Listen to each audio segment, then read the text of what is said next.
Welcome to the August 6th, 2024 Club Cubase livestream. My name is Greg Undo, and I'm the host of the livestream today. If you've not attended a livestream before, how it works is you can submit your questions by just simply entering them in the chat field, or you can send questions in advance to Club Cubase at steinberg.de. When asking questions, realize that my ability to answer questions off as we get going in a real-time manner may not be in real time. So if you don't get an immediate response to your question, if we could avoid asking the same question over and over again, that would be appreciated. Also, when asking questions, if you could specify which version of Cubase that you're running. So if it's Cubase LEAI, Elements, Artist, or Pro, which version number, if it's 11, 12, 13, and which operating system, whether it's Mac or Windows, that information would be helpful.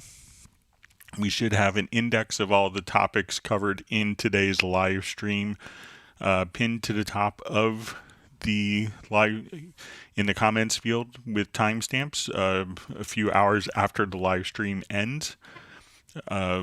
And if you wanted to search for topics, and I think we've done over 34,000 different topics that have been covered in previous live streams, you could go to cubaseindex.com, and we could we want to give special thanks to Jan from Stockholm for creating that website. We also have two people that serve as moderators, Agent K and Jazz Dude. They're not Steinberg employees, they just do it to make it a better community experience, so we'll give special thanks to them.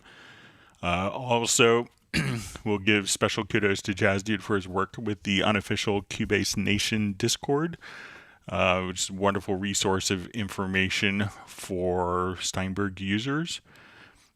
All right, and so once again, my name is Greg Undo. I work for Yamaha Corporation of America. I primarily focus on Steinberg products. And if you're watching this live, please feel free to introduce yourself, or if you're watching it in the replay, feel free to introduce yourself and tell us who you are and where you're from. It's always wonderful to see people throughout the whole world.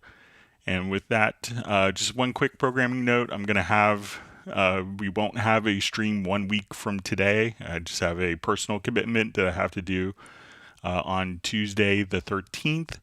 But we will have our normal live stream this upcoming Friday and the Friday after. So just a quick programming note, if you will.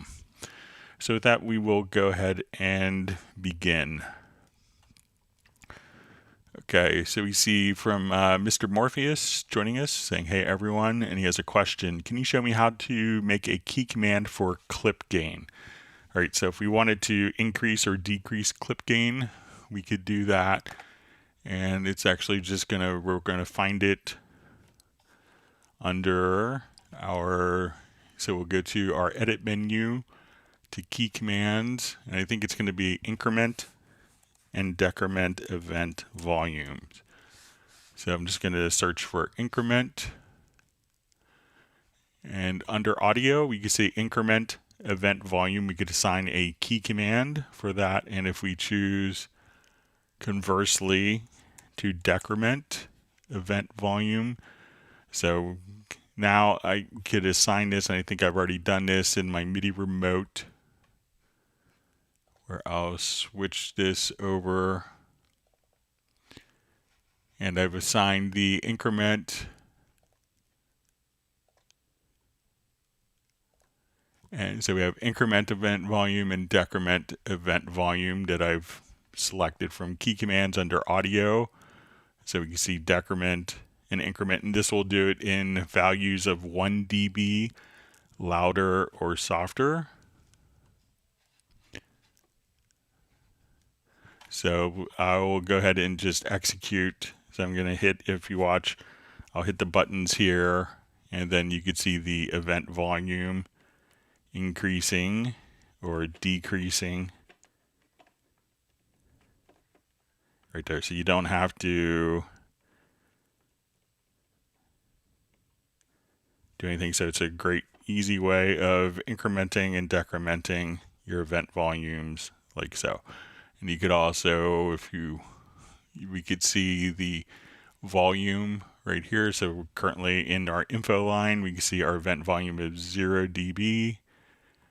So as I increment, we can see that go up to 8 dB or back down to minus 8 dB, etc. But again, just come to the key commands.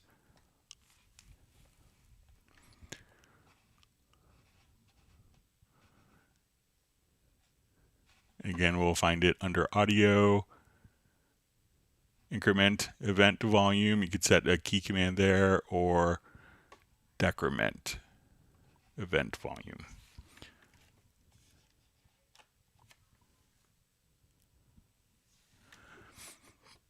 Okay, so you Michael Marshall on from Somerset, UK. Great to see you on. And we have Alavino, who's just checking in from Assam, India. Thanks for joining us. We have Q Tracks 100 saying oi oi to Cubase heads. Q Tracks 100's this question is how to set global default tuning of all MIDI from 440 Hertz Cubase 12 Pro. Thanks in advance. So it really, MIDI, by default isn't really necessarily concerned so much with different tuning temperaments. Different instruments, though, you can set within the instrument, but it's not, every instrument doesn't do this. But if we want it to come over here, let's say to Halligan, we could set where our tuning is set. So if we want it to come here, we could go down to 400. And so if we want to just come right over here, if we wanted to make our A set to 432 Hertz, we could do that within the particular instrument here. So that's generally, but there isn't a global function for MIDI because you could do it and then the instrument itself doesn't support tuning. So generally for the tuning, it's going to be handled directly within the particular individual instrument as opposed to kind of a global setting. And I guess if you have MIDI notes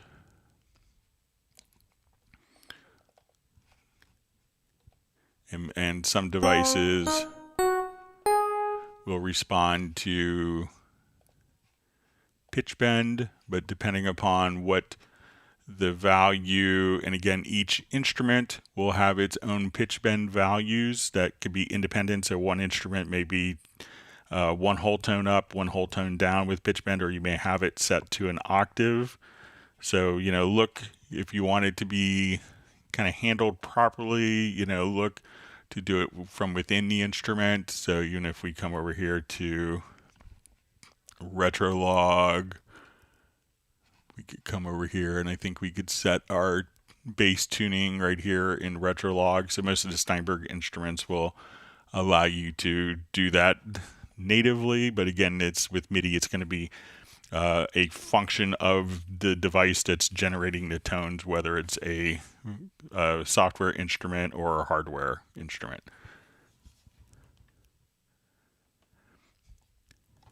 All right, great to see Benny checking in from Sweden. All right, we see Jan from Cubase Index.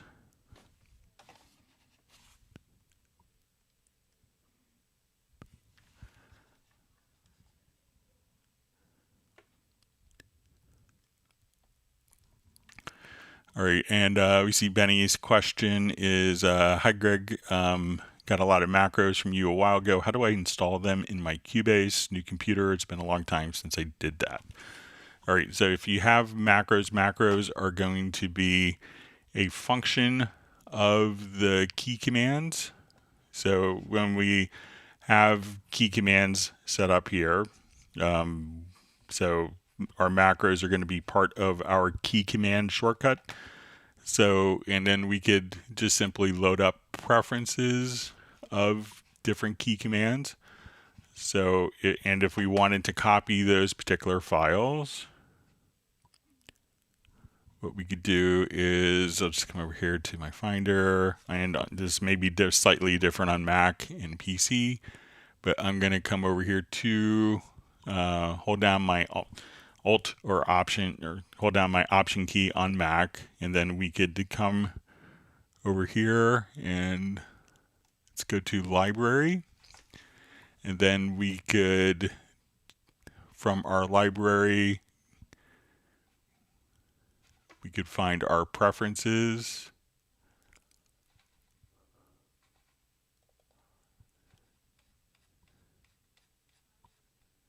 And we'll scroll down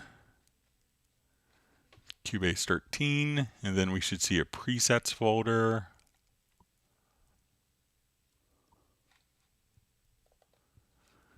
And then key commands. So you want to copy that particular file into this folder. And then when you go to, and if you're on Windows, how you could access it is just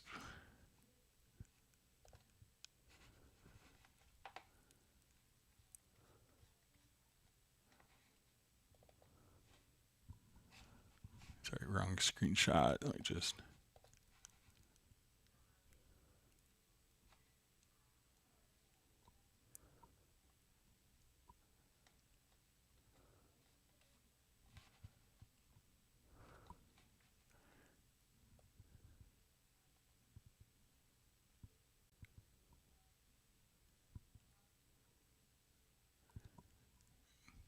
find a correct screenshot to.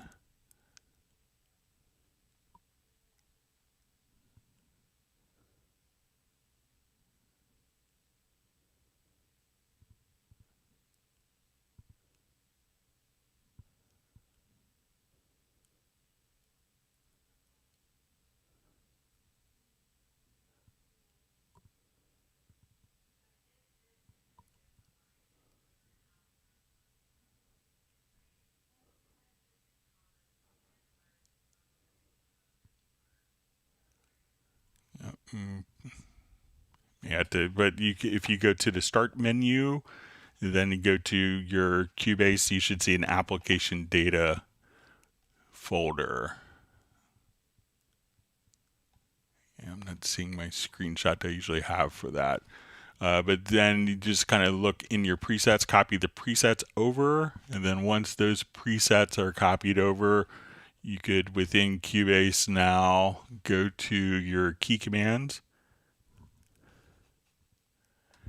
And then you'll see the presets, and you could just load up the preset that I'd sent you, and all the macros will be available in that.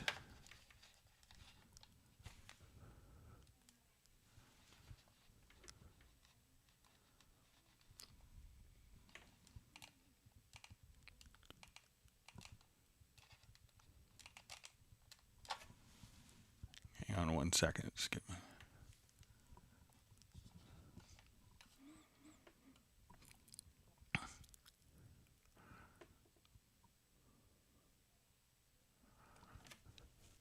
All right, so we see from D Carmike 00 says we're able to reproduce my issue with sampler track on external instruments on 13 Pro. So I had kind of the similar results, and I passed it along to the development team. All right, we see Dwight Cunningham checking in. All right, and we see Jazz Dude on. We see Robbie Bowling from Dallas, Texas. We see Daniel Guerra just saying thank you.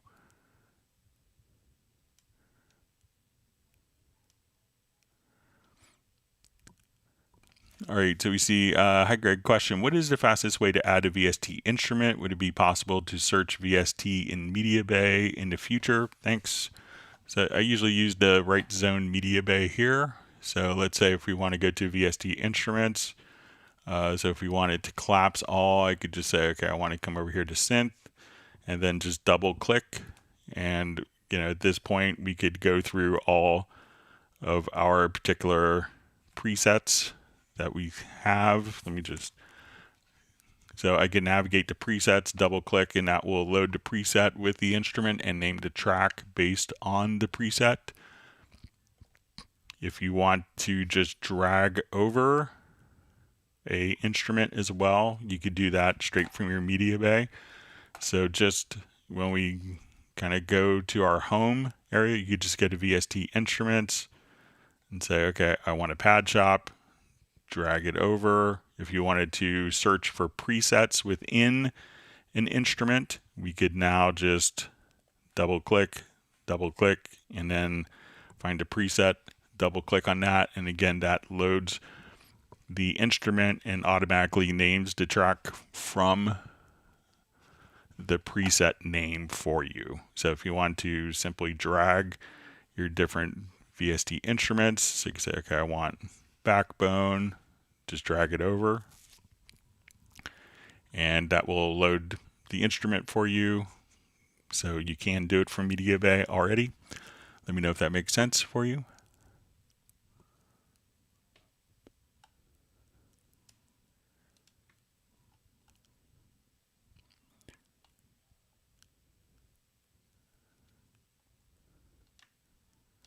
All right, so we see from Dwight Cunningham, says, Greg, I purchased a GX Mini controller. My question, are the octaves limited in regards to using the chord pads? All right, so if you want it to have like a change what octaves are being triggered by the chord pads, so let's come over here. Just go to a different project quickly.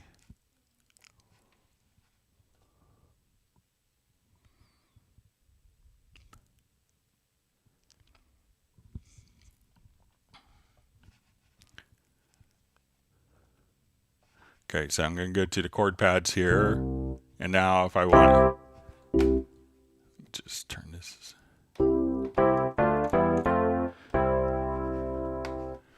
Okay, so I think if we want to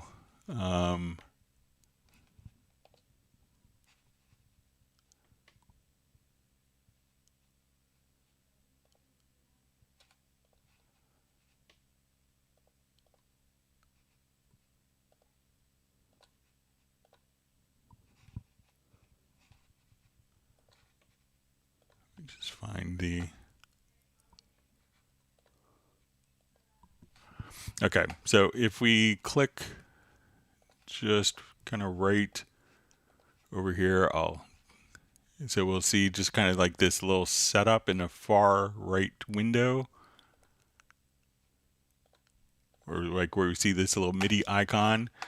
And when we go to the player remote, we could see that we could have like the pad remote control, and we could set this to any key. So we could say, okay, the pad's remote range starts on C1, but if I wanted this to start on C#1, so now when I play C#1, that's triggering the first chord. Or if I want to now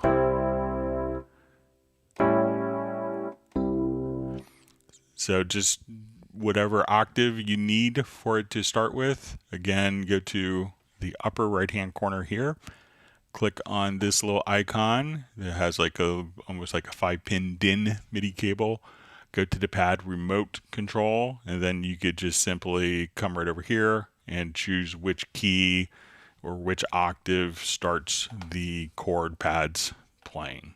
And then if you wanted to change your voicing modifiers, tension modifiers, transpose, you could do that from different keys as well. So let me know if that makes sense. All right, so we have Tim K joining from Zeist in the Netherlands. Thanks for joining us. Great to see you on. We see Uno Memento from Finland.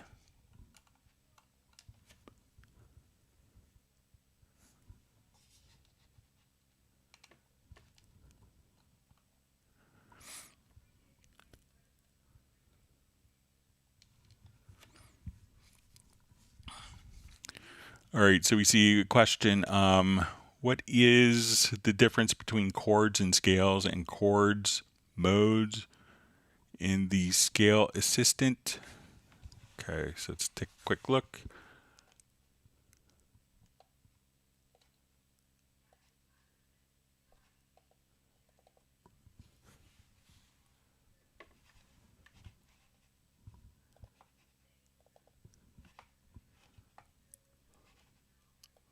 Okay, so I'm just going to input, let's say, a C major scale quickly using my step input.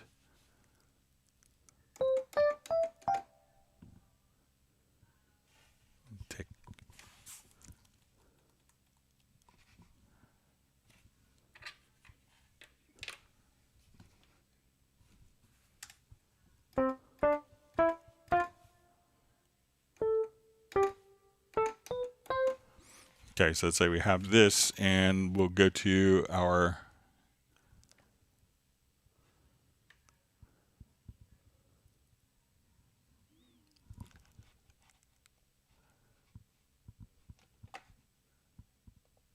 okay, so let's say we are in the key of D. We'll set it to key D major. All right, let me just reread the question here.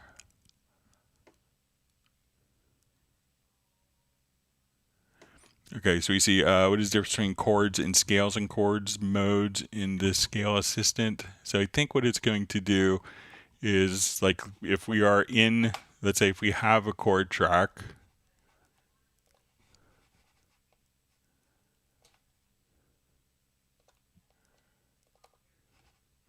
and let's say my chord track here is set to D major, and our scale is set to D major, that we could have this scale. So any note that falls within D major, we could now quantize the pitches, and any of the notes could automatically. So we'll choose our D major here, quantized pitches, and we can see that our Cs will transpose. But if we only have, let's say, chords, that now once we're in chord mode, that only the notes would transpose to notes within the chord versus notes within the particular scale that's set. So if we have the chords D and G, a note of A natural would fall into the, or let's say, so let's say C sharp would fall into the key of D, but it wouldn't fall into a D major or a G major note. So when we choose scales, it would fall, a C sharp would be okay as a pitch, but if we choose the chords, we can see that C sharp isn't going to be a particular note within one of the chords. So that's kind of the difference between the two.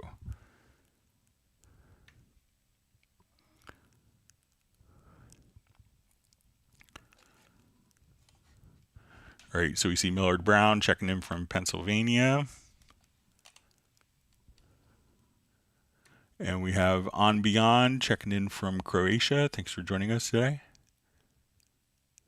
And we see John Costigan from Kenosha, Wisconsin.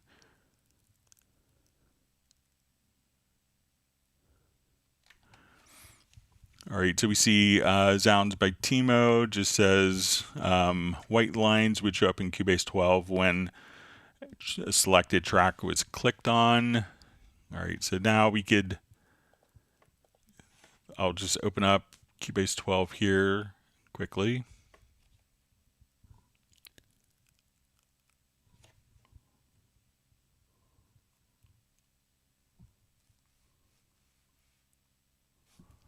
And we'll compare.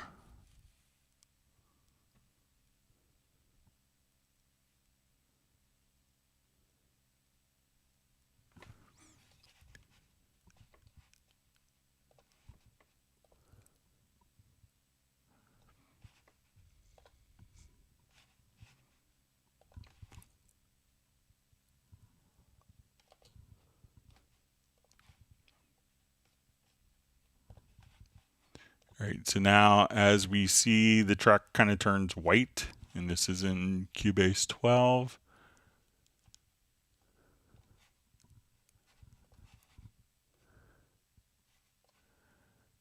And now when we go to Cubase 13, we select a track, it turns white. So if it's this little white line here, that would indicate that it's being driven by the remote control.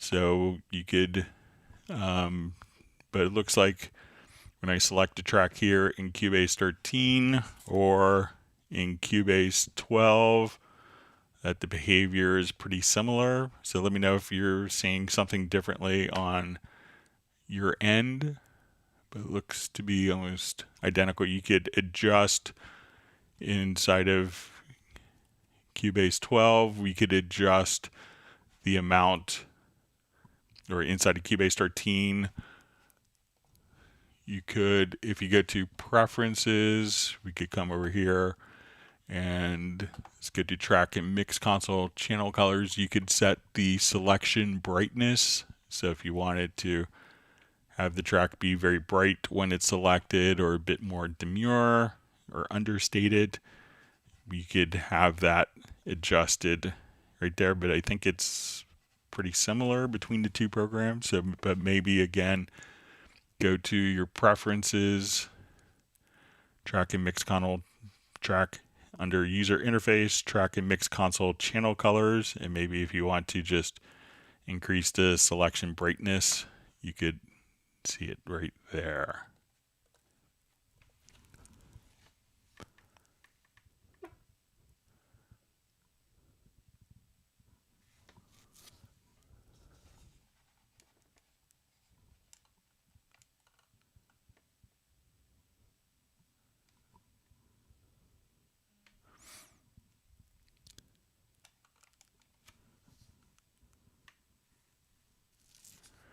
Okay, so we see Tiago joining. Sorry, I'm using a different computer for my chat today, so it's a little slightly different for me.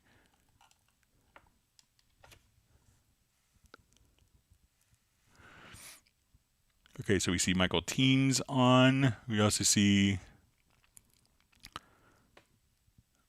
Brian Sawyer Sr. So if I miss some questions today, I'm using kind of a different computer. I got to get mine repaired real quick. So if it seems like I missed your question, please feel free to ask it again. All right, so we see Stanley Gurvich just sending much love from Israel. Thanks for joining us today.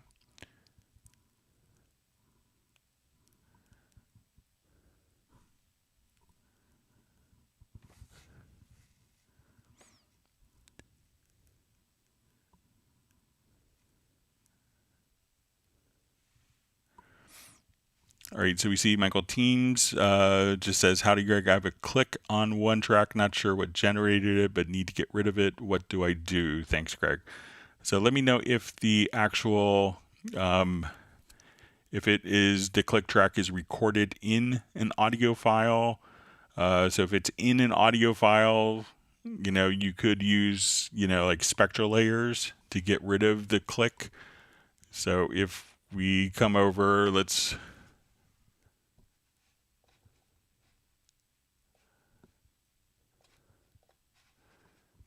take a look. Let's say if I have this file and I'll render a click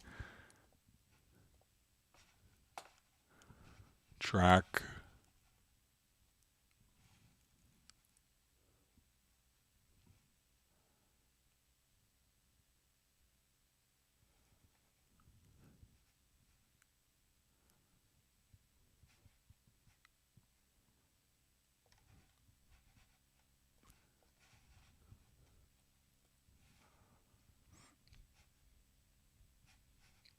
All right, so let's say if it is a file that kind of sounds like this, we'll come over to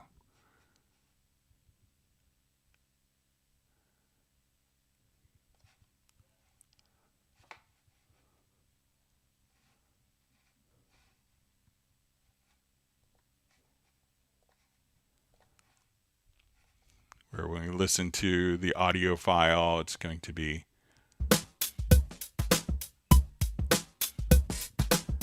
so there we kind of have like the click track kind of blended in.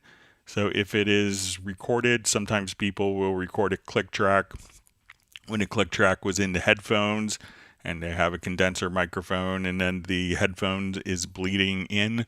But what you might have to do at that point is go into something like spectral layers and be able to, if it's kind of the audio file is kind of embedded within the particular click, or the click is embedded within the audio file, this is a good use of spectral layers.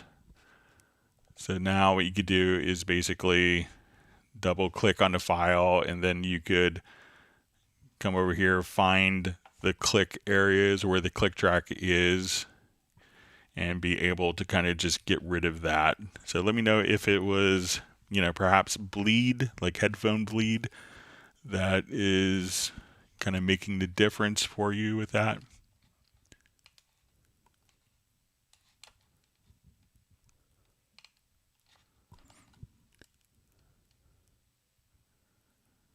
Okay. Okay, so we see Rob from Tarpon Springs, Florida. He just asks. Hi, Greg. Rob from Tarpon Springs. I have a red circle with a white line to the left of some of my sounds in the MediaBay list. Are those sounds not loaded or missing? Is there a fix? So generally, when you go to MediaBay and you go to presets, so let's say if we come over here to VST Instruments and we go to Groove Agent SE, and we see right here like a red circle with a white dash, like a horizontal dash. That's generally indicates that you don't have a license for that. So sometimes people will go into the Steinberg download manager and be able to download particular like extra content sets, but if you don't purchase the license and activate the license for those, then you will see kind of a red circle with a white dash. So make sure that you've actually worked on the particular, that you have licenses for those, Rob.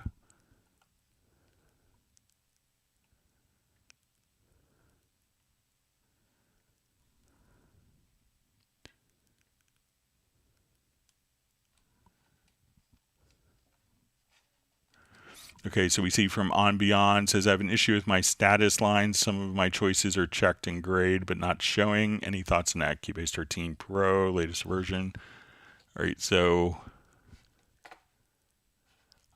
I don't know what would cause that. Sometimes if nothing is selected, like you don't see particular options, if we kind of right click, if we go to like the status line, which is the info line, could be maybe some of these aren't actually checked. So you could check to make sure that those functions are there. But some of these are editable, like where we could go directly in.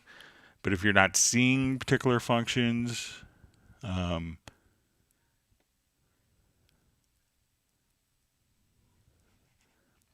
yeah, let me know. So just see some of the choices are checked and grayed out, but not showing any thoughts. All right, so like here, we probably don't have an audio pull-up. So if we go to like our project settings and let's get to our frame rates, so depending on if certain functions within the program aren't being set up here. So if we wanted to, so some of the, so like here, I don't have like audio pull up, like for doing post-production type of work enabled. So this isn't, the project audio pull up isn't available, but let me know exactly which functions aren't showing for you.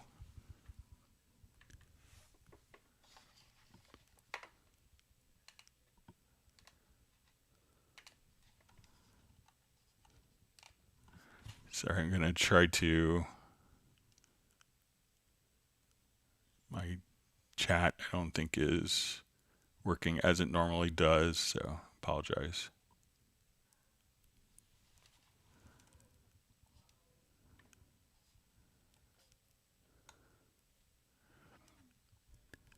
All right.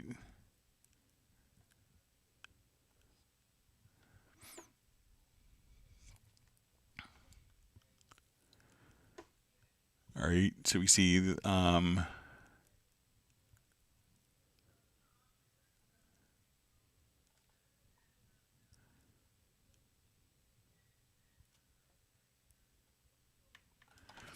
Okay, so we see from Michael Teen says, I need to adjust some timing on a track. Please walk us through this again. Thanks, Greg. Okay, so let's say if we have a guitar part that we want, or just a musical part that we want to kind of tighten up timing on.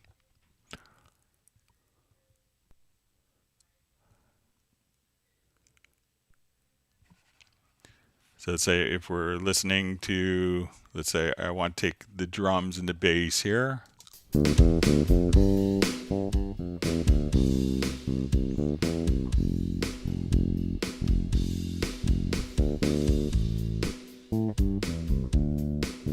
So what I'm going to do is anytime that audio is recorded into Cubase, it's automatically going to have the hit points applied to the file. So the hit points are the rhythmically significant elements.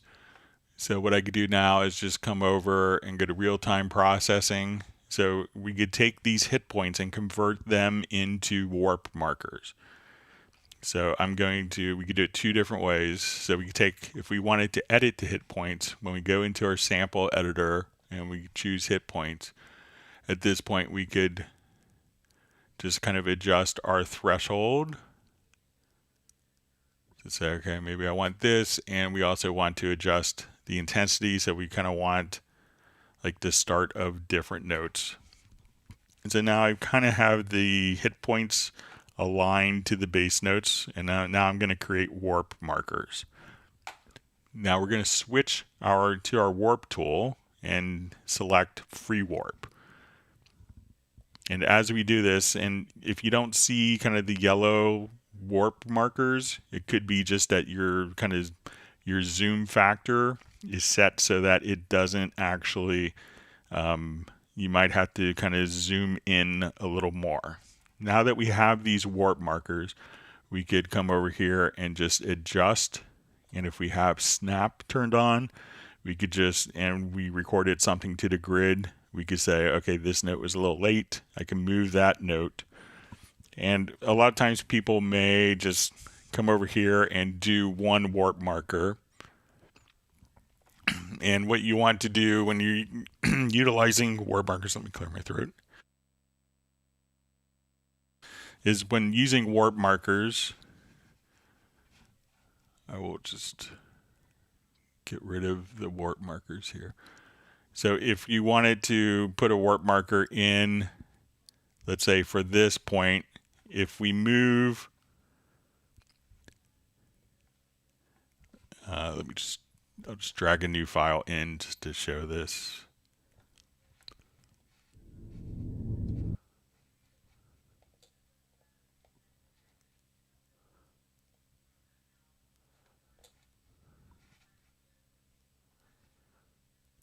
Okay, so why it's good to kind of start from the hit points is that if we manually put markers in, so let's say I want this point of the guitar note to move over, but I just want this note but not anything past here.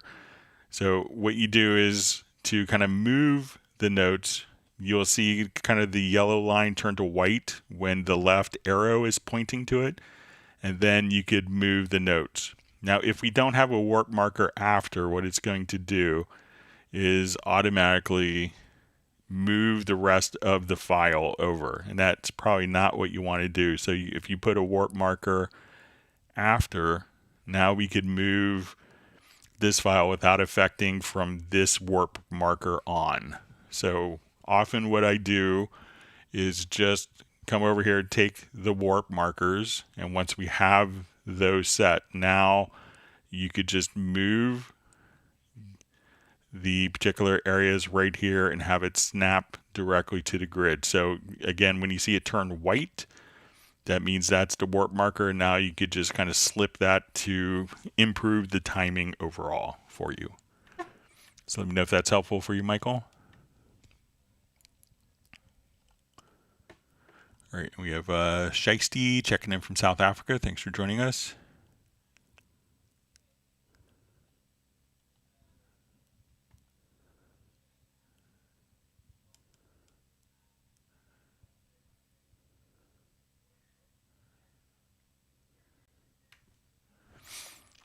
All right, so Brian Garrison checking in from Los Angeles, California says I have my notation, or I'm not sure if it's Novation, MIDI keyboard hooked up playing Groove Agent 5. My pads and the controller don't line up in pattern mode. Is there a way to adjust the MIDI assignment?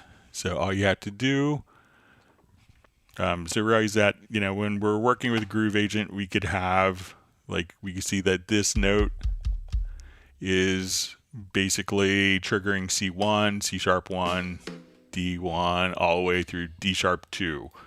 So we look at the upper right hand corner on the pads, we can see what pads the MIDI notes are triggering. If we wanted to have like drum pads on your MIDI controller, so when we go to our pattern pads, we can see that these are just other MIDI notes. So if we have, a lot of times these will start off like your lower left hand pad may be C1, C sharp, and would kind of go chromatically like this. This is how a lot of drum pads are. And if we wanted to reassign, what we could do is just come, and if we click on our hardware assignments, so if we just come right there, if we wanted to, now we could right click, and then we could edit learn trigger notes, and here we could assign trigger notes, or if you just click on edit learn trigger note, at this point if you hit the pad, that pad will now assign this particular note, this pattern, the incoming note, to this particular pattern. So, but realize that sometimes it may conflict with the actual, you know, so C1 may still trigger the particular sound in addition to the pattern, so you may get some conflict there. But all you have to do is on the instrument, just come over, activate this little icon, and then when you go into the pattern mode, you could right click and say edit learn trigger note, and then you could assign any of the pads from your MIDI controller to trigger patterns versus different sample notes. So let me know if that makes sense.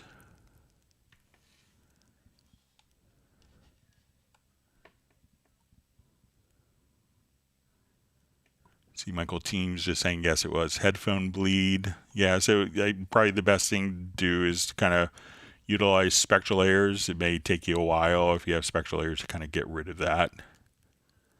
But that's often why we have closed back headphones for tracking and open back headphones for mixing. All right, wonderful to see Parabot 2 on. All right, we see Matt Elston on. Glad he can make it.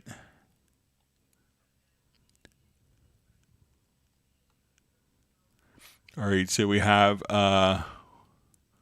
Wilmlevsky, greetings from Switzerland. Do you know if a modulation system is planned for controlling any parameter? The workarounds remove the fun from QC would be great to know if it's on the horizon. So I know it's, you know, generally Steinberg is pretty good about not sharing future, future versions capabilities, but I know it's kind of a something that Steinberg is aware of. So we'll see what comes out in the next version. But you know, generally we don't really share stuff ahead of time. It's kind of annoying for the users and everyone. So, but I know that Steinberg is aware of the desire from customers for a more extensive modulation. And I would say sometimes when you see something that, you know, when Steinberg kind of historically, when they don't necessarily, like something may be a little bit late. If something is late kind of feature wise, it's because they don't want to just kind of throw a patch on to make something work. It would be kind of a very extensive implementation once it's implemented.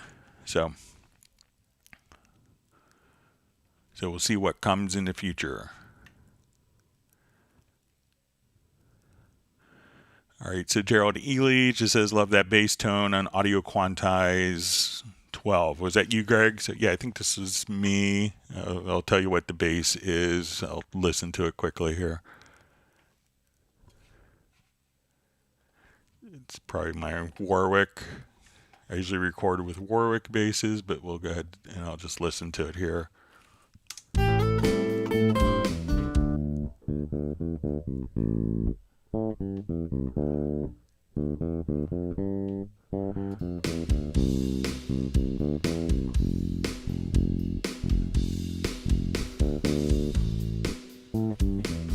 Yeah, so I think it's my Warwick fretless. It's a Warwick Corvette fretless 4-string with Babingo wood. So yeah, I like that instrument a lot. So yeah. All right, wonderful to see Darren Flake on.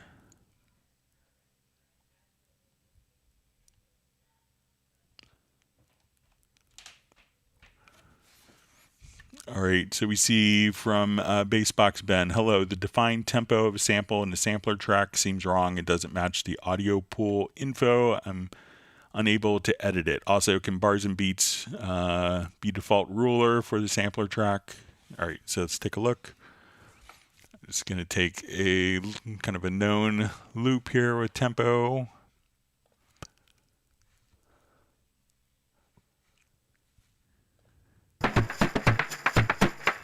All right, so let's say,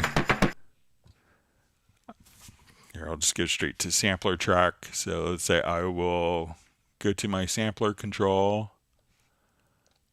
and we'll drop that in. So it's automatically, so when we look at the metronome here, we can see that this is going to be 75 beats a minute. And the tempo here is automatically matched to 75 beats a minute. I could take, let's say our project tempo here, I'll set it to 121. And I'll just experiment here. So let's say, so I will take just the drums here for 1 bar.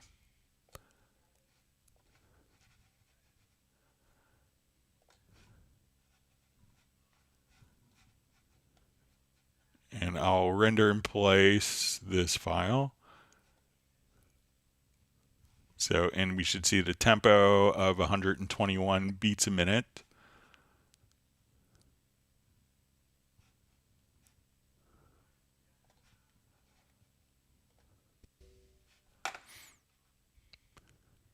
Okay, so let's look in our pool.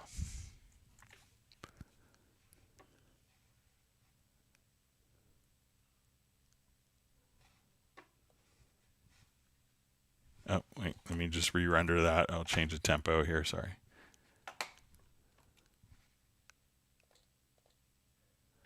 Okay, we'll make it 118.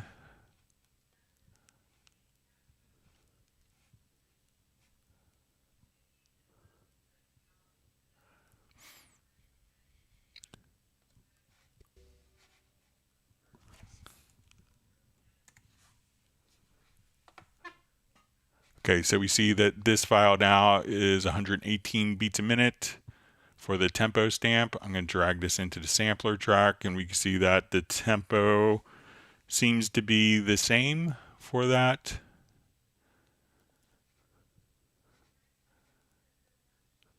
So that seems to carry over in dragging from the audio file, dragging from an audio file or dragging from the MediaBay. That seems to be carried over. So maybe perhaps like the original recording is playing in musical mode, and when you drag the sample in, it's using the origin tempo. All right, and let's see. We have a question. Second question. All right, and we can see that the sampler track seems wrong. It doesn't match the audio pool info. I am unable to edit it. So if I come, let's look at the particular, so say if I go now to my pool window and we go to our sampler track, we can see that our groove agent is 118. So let me just change this to 121 beats a minute in the pool window. So you can open that by going to your media menu to open pool window or hitting Control or Command plus P. And now if we drag, let's create a new sampler track.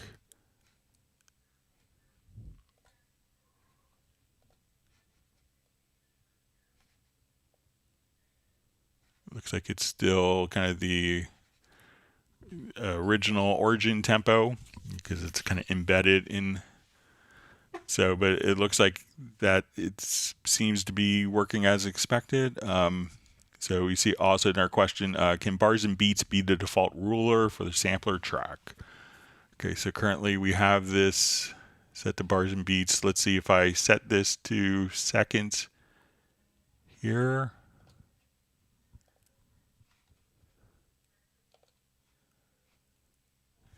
So it doesn't look like it carries over.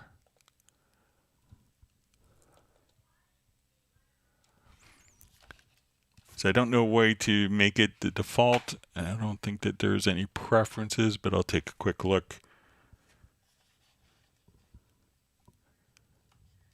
at the preferences.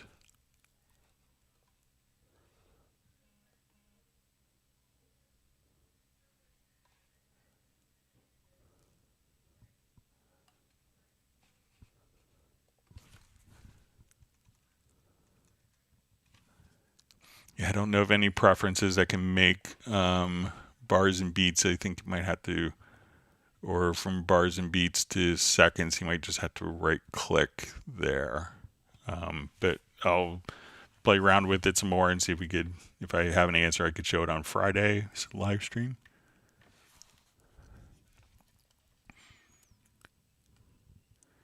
All right, so we have various artists from India checking in. Thanks for joining us.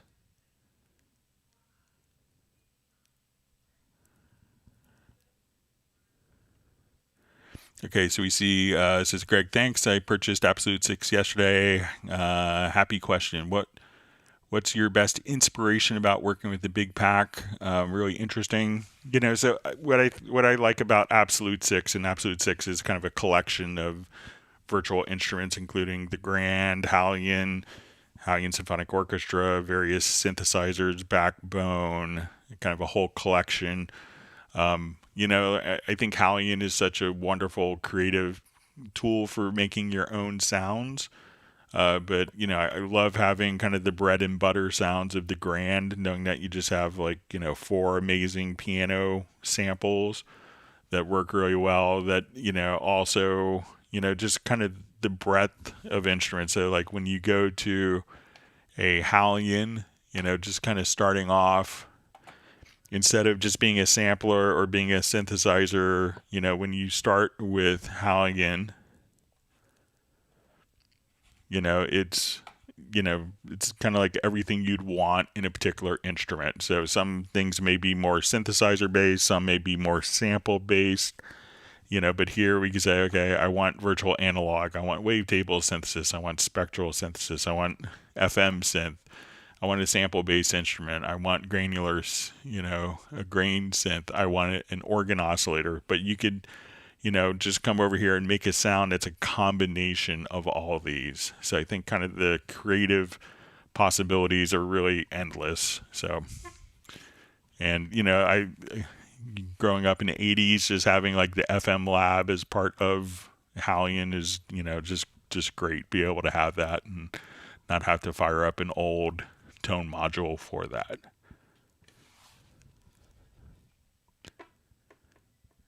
All right, so we see Peter checking in from Montreal.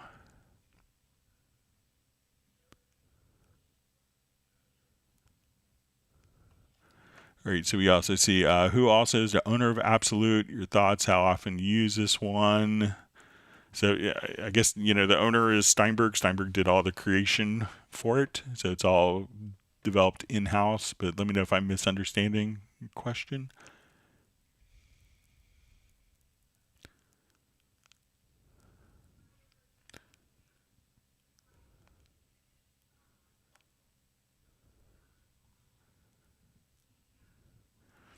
We see just a comment. It says, thanks, Greg. The awareness is enough for me. The MIDI remote took time as well and was finally implemented perfectly. Yeah, so I think when Steinberg, I guess it could fall into like a German stereotype that if you're going to do something that you should kind of chart new territory with features instead of just playing catch up. And I think that, Steinberg is really good at kind of defining features and feature expectations for the market.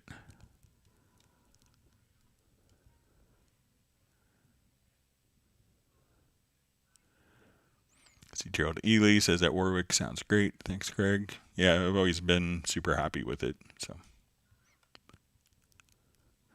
all right, so we have Pertti Komenen checking in from Finland. Thanks for joining us today. Just clear my throat.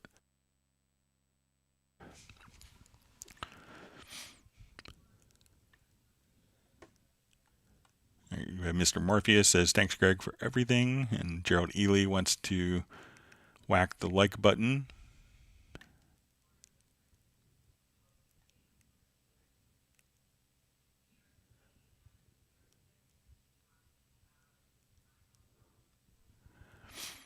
All right, so we see from On Beyond, says regarding status line, audio inputs and outputs in project audio pull are grayed out and checked. That happens only on new projects created in the last version of 13.041. All right, so let's...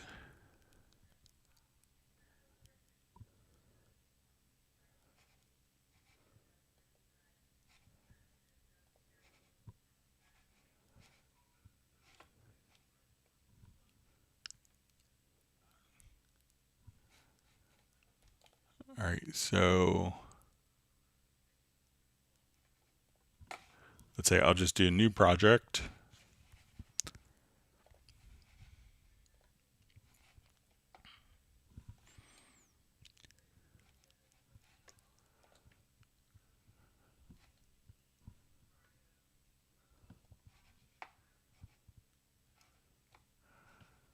Okay, so it seems like everything is here for me, but let's see if we don't have any connections defined.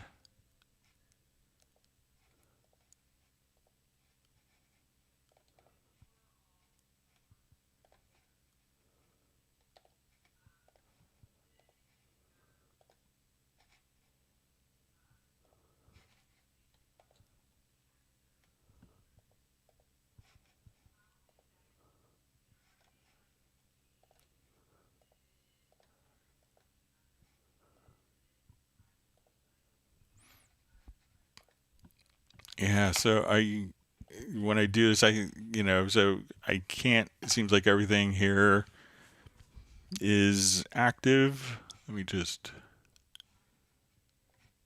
see if we go to,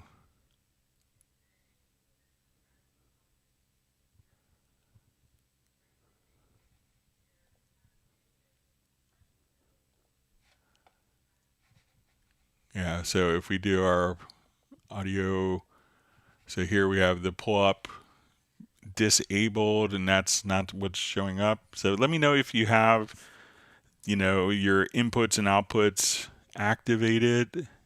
So, but it seems like everything is kind of active there until,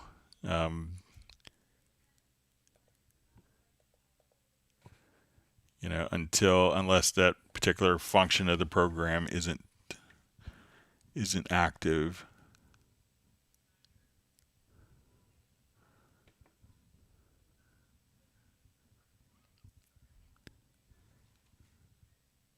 Okay, reading through comments here.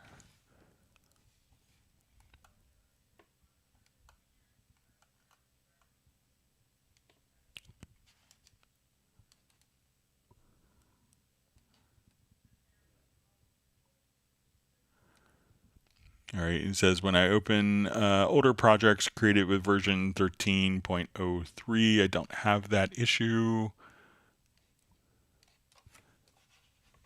Yeah, so it looks like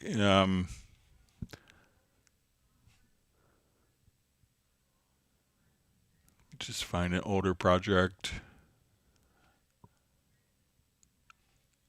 So this one was created in 13.0.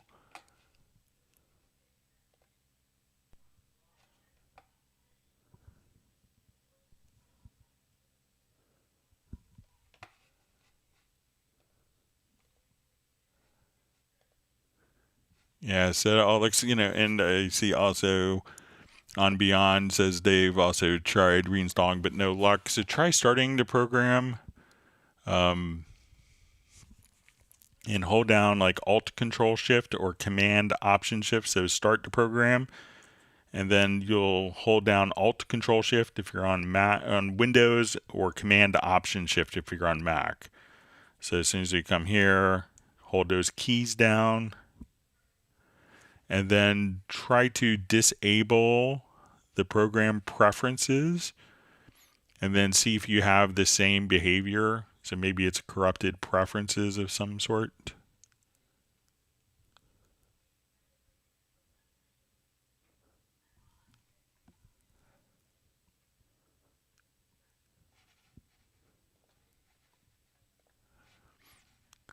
So, and that may kind of get you to see if that's going to make a difference for you.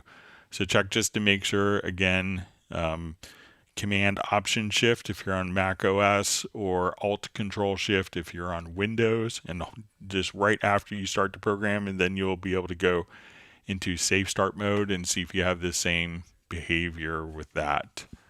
But it doesn't seem to do it consistently for me on projects created. So if let's say if I go to 13041, I just made this project today, we activate. Here we can see everything's kind of enabled as expected. And if you reinstall, it will kind of take the same preferences over and over again. So reinstall may not be the best approach for that. So try to just work with the default preferences.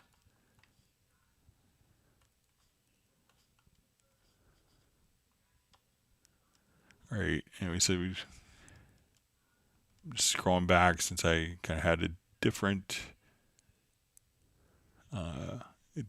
system for monitoring the chat.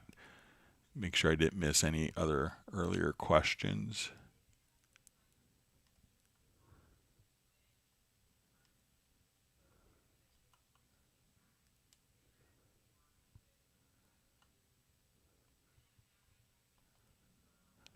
All right, we see DJ mixes, maybe going to the Zurich Street Parade in Switzerland. Sounds like fun.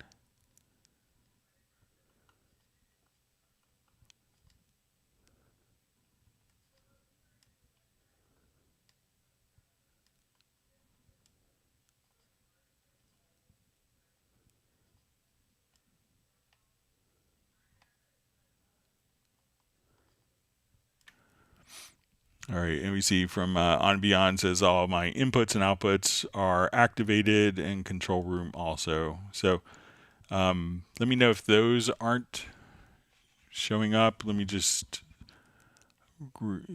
read back and see if we could, if you mentioned exactly which particular functions were deactivated for you.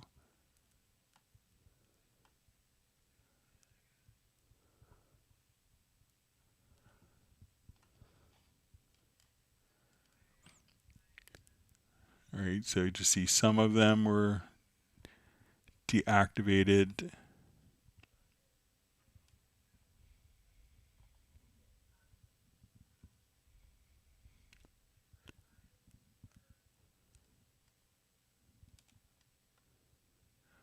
So On Beyond, if you have a chance to let me know exactly which particular, I'm just trying to read back through the chat to see if you mentioned exactly which ones, which functions were grayed out and not active for you.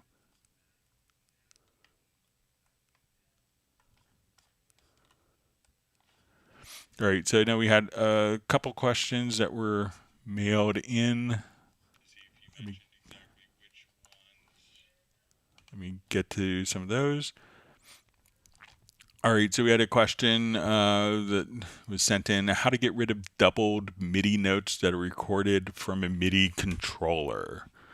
Okay, so a lot of times when we look at a MIDI controller, if it is set up to transmit on MIDI channels 1 and MIDI channels 2, that and often this is if you have like a keyboard that is kind of set in a layered sound, when it actually transmits MIDI, and you could see this quite easily if we come over here to your MIDI and we go to the MIDI inserts on a MIDI or instrument track, and we go to the MIDI monitor, that as we would hit particular notes, you may notice that like every single note that you hit would be doubled, and often you may notice that these notes are on MIDI channel 1 and the doubled note would be on MIDI channel 2. So the instrument that you're playing, transmitting from, is transmitting the same notes that are layered together. So it's going to be, and when we do editing of MIDI, it gets to be annoying because you can come over here. Let's say if we have this scenario and we adjust a particular note. So we say, okay, let's move this note here, that we have the underlying note that's always underneath. So a quick way to kind of get rid of the doubled notes is to look at it in a MIDI list editor. So we'll choose to open up our MIDI list editor here. So at this point, we could see that we have the same notes. So we see, basically one's going to be on MIDI channel 1, one's going to be on MIDI channel 2, and this will just kind of be duplicated throughout the whole project. Now, Cubase does have a MIDI function that does delete doubles, but since these MIDI note messages are on different MIDI channels, they're not doubled MIDI messages. So to easily get rid of this, when we look at this in the list editor, we go to, clear my throat. We'll come over here to the filters, the setup in the far right-hand corner. And now we can see filters. So we want to make sure that filters are checked. I'm going to select, let's say, one of the notes here that's on MIDI channel 2. And I'm going to filter event channels. So now I am only seeing what's on MIDI channel 2. I will select all of the notes. We could do just a command or control plus A.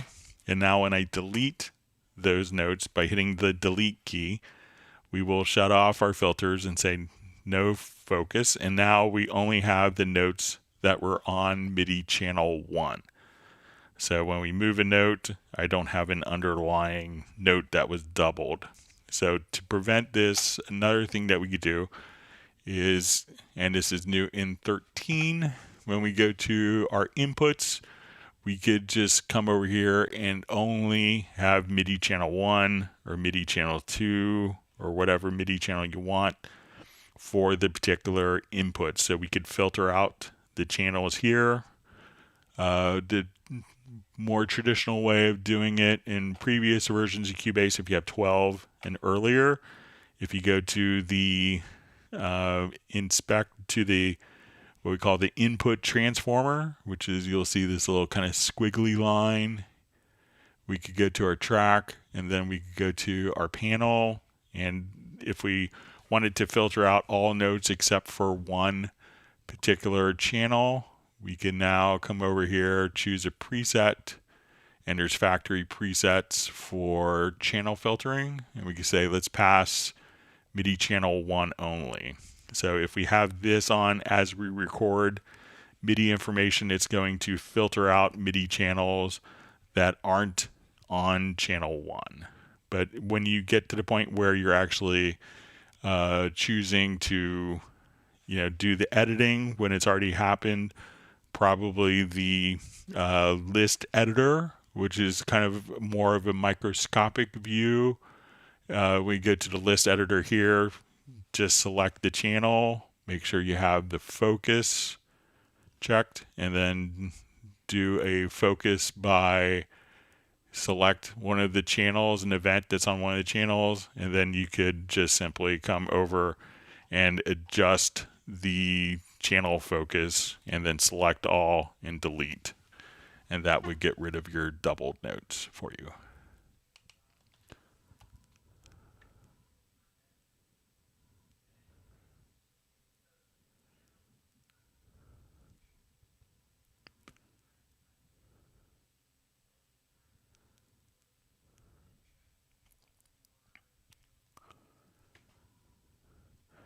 Okay, so Michael Teams just asks, says, I get what sounds like a feedback loop when I move the vocal track stereo out into the vocal group track. Any idea where to look for the culprit? I've been busy this weekend. All right, so let's take a look, see if we can recreate this.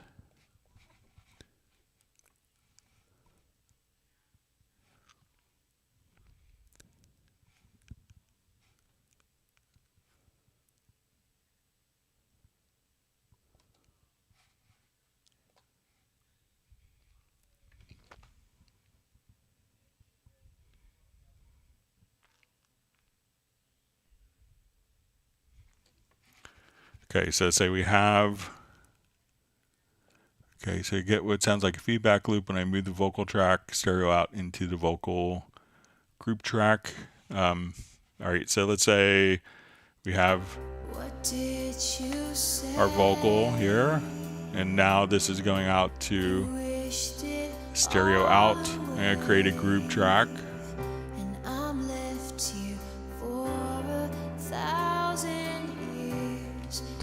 I'll call this Vox.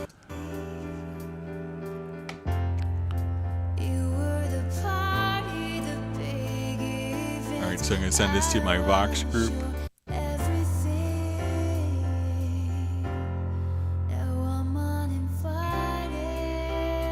so now this is all going out to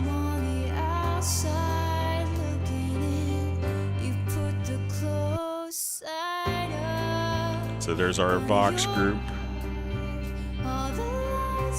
So check the processing that you have on this particular, and it could also be if you have an existing group, if this group, because one of the things you could do is if we add an audio track, this group in Cubase usually does a good job of kind of preventing feedback loops by not allowing you to create them.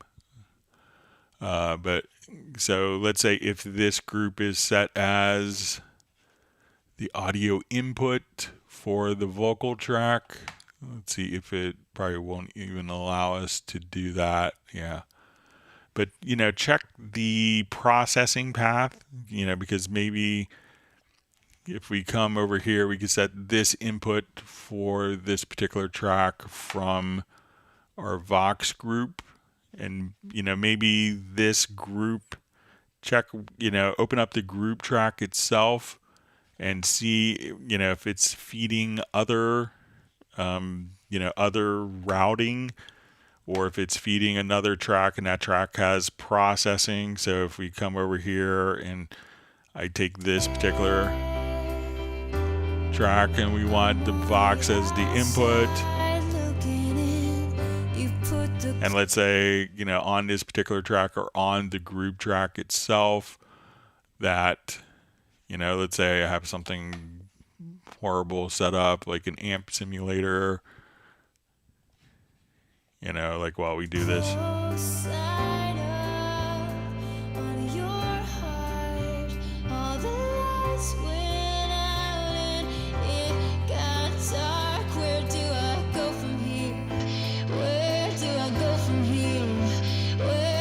So while that group, that group could be being sent to other destinations, check those destinations, check to make sure that the group is not accidentally set up as an input for another track. But, if you create a brand new group, see if you get the same things, and that would kind of rule out that it's probably not being caused by sending it to a group, but the group itself has some processing that's, creating a feedback loop, or has processing that's creating a gain stage problem that sounds like feedback.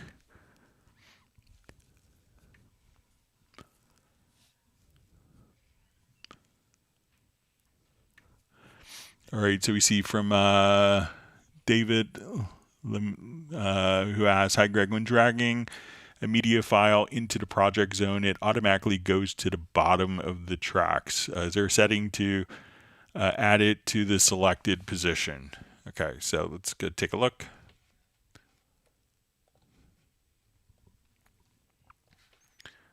Okay, so oftentimes when we come over here, if we like double click on an audio file, that file gets added to the very bottom.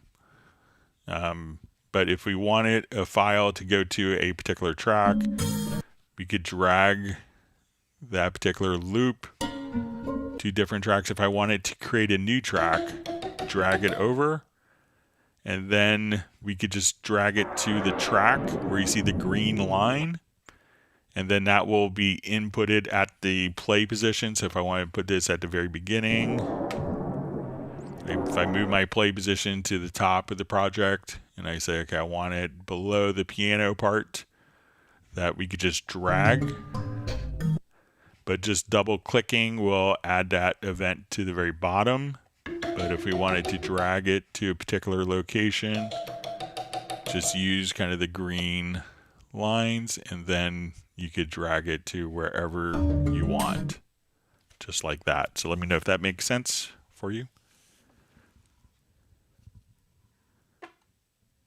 All right, great to see Randy Leon from Texas. Gerald Ely says he loved all the tips on double MIDI notes.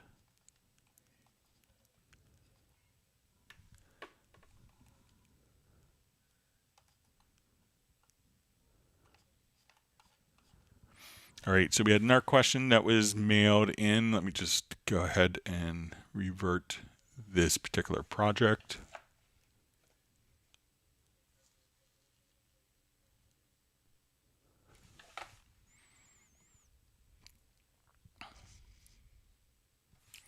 All right, so the question was how to get the play position anywhere by clicking on the project window. So a lot of times when we have our main project, and if we click with our selection tool, that we actually select the particular events. Now there is a preference that if we want to come over here, I think it's maybe under transport, about locate when clicked in an empty space. So if there's no event to be selected, that you could come over here and move. But sometimes you may have a project where there's no empty space. So if you want to navigate the playhead position directly to somewhere in the project, all you'd have to do is hold down the, I think it's the Alt or Option key plus the Shift key, and wherever you're at, you can navigate the playhead position.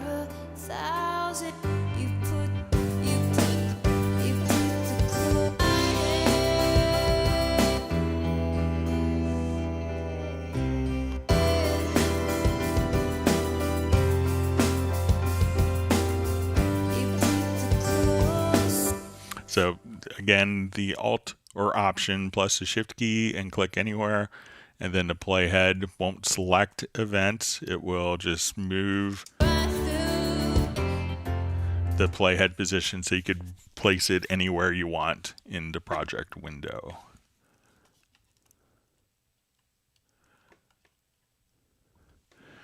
All right, we also had another question that was mailed in.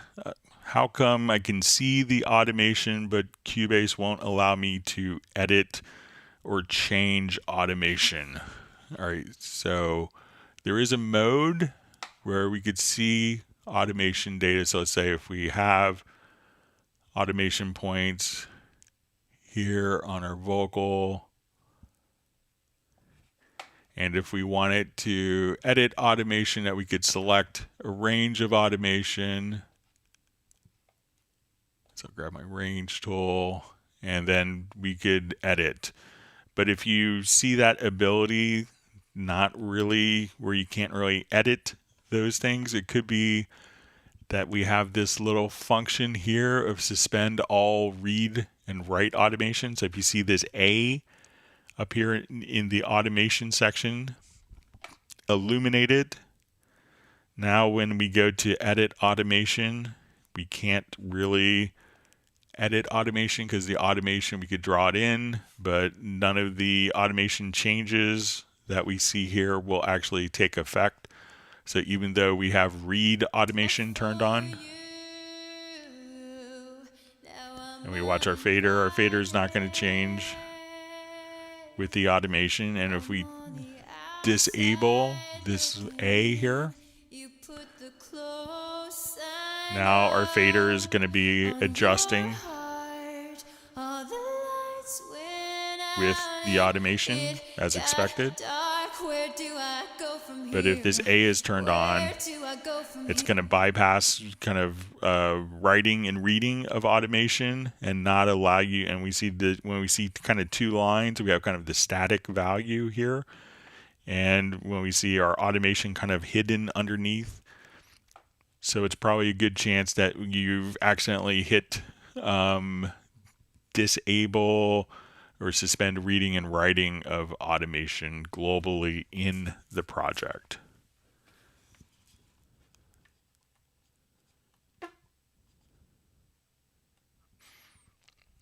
All right, so we see, I think we are, see if there's any other questions.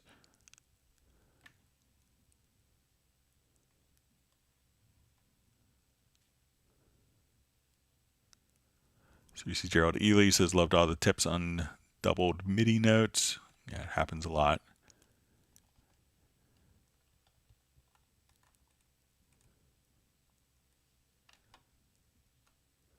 Everyone's getting good at their Cubase. They don't have as many questions. Let me see if there's any that I missed. It's kind of on the... Scroll back. And we see if on beyond, if you could let us know exactly which particular functions are grayed out if you get a chance. We see Brian Sawyer Sr. from Beulahville, North Carolina is getting a lot of rain from probably Debbie, I guess.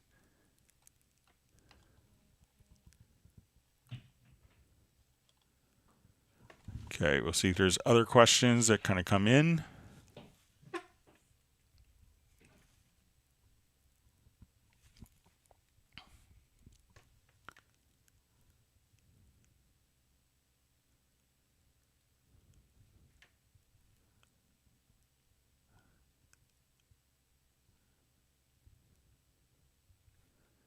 There's usually about 30 seconds or so. We'll see if there's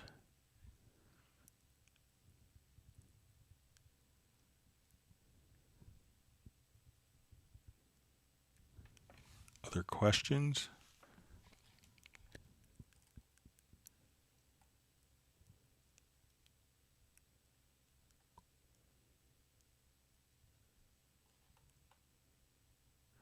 All right, so we see Pablo on. Great to see you on, Pablo. Glad that you're not in the middle of a gig. Let us know if you have any questions. I think we are caught up on all the live questions and questions that were mailed in.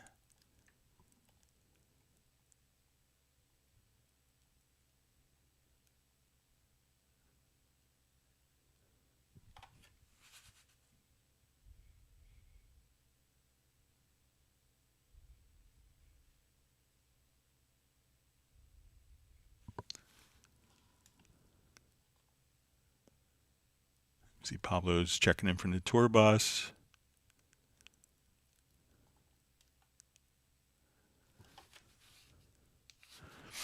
All right, so we see from Thomas Lindholm, is it possible to put a snap point in a sample in Groove Agent? All right, so let's go ahead and... So I'm not sure if you wanted to start from a specific area. So let's come over here. We can show you how to do that. So let's say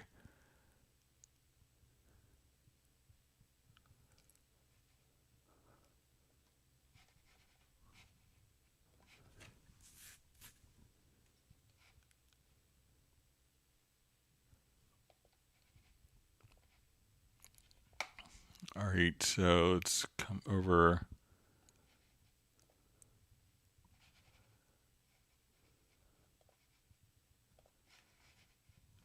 So if you want this snap point for like where the sample actually starts, but we can come over here. So let's go to, I'll go ahead and clear, I'll cut this kit, and I'll take a quick vocal sample and drop it in to a pad. Okay, so now, all right. So if we want to kind of choose a different start position for the sample, we see this little S here. So we could just say now.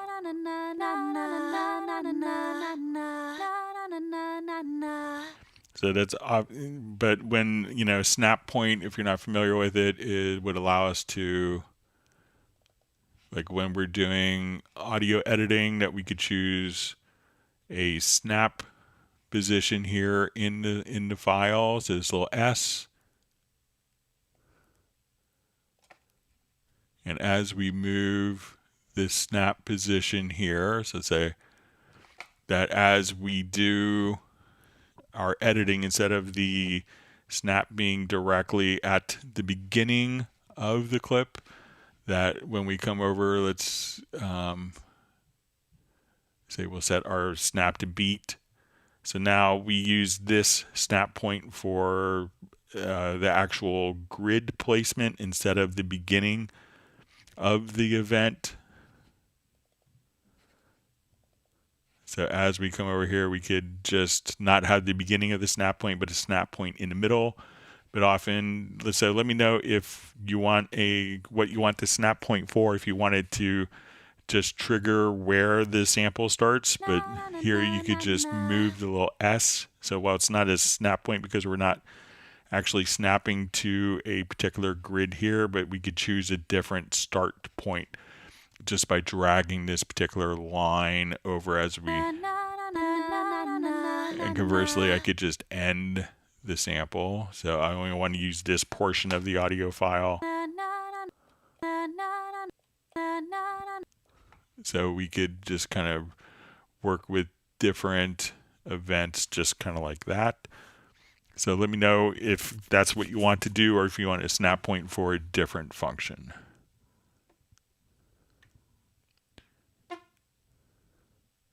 See, Pablo says he's forgotten how to use Cubase.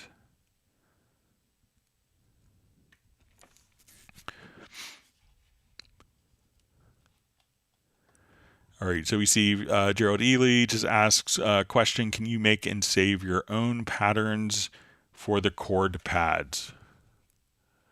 Okay, so let's come over here. Let's say I have a kind of a piano part here. So let's say I have this.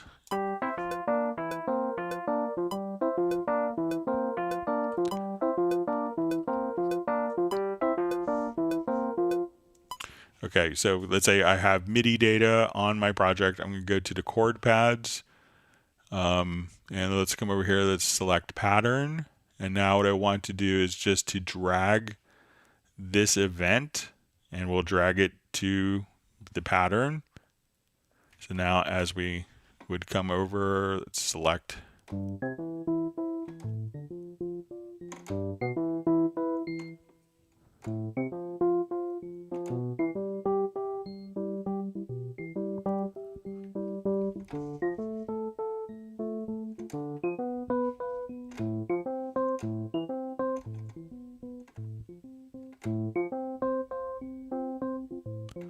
Okay, so at that point we could just simply take that particular pattern. So once we have this, we will go to presets, and we'll say save changes as the pattern. So we're going to create a preset. We'll call it Gerald.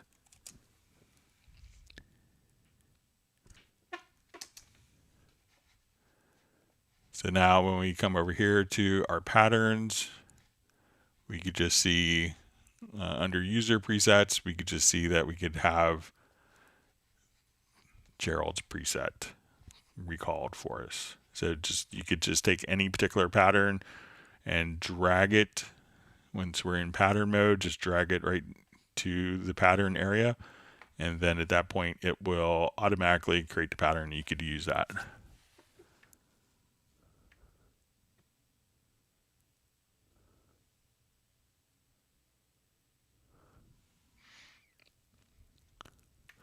Okay, so we see Songs of the Ivy Brothers asks,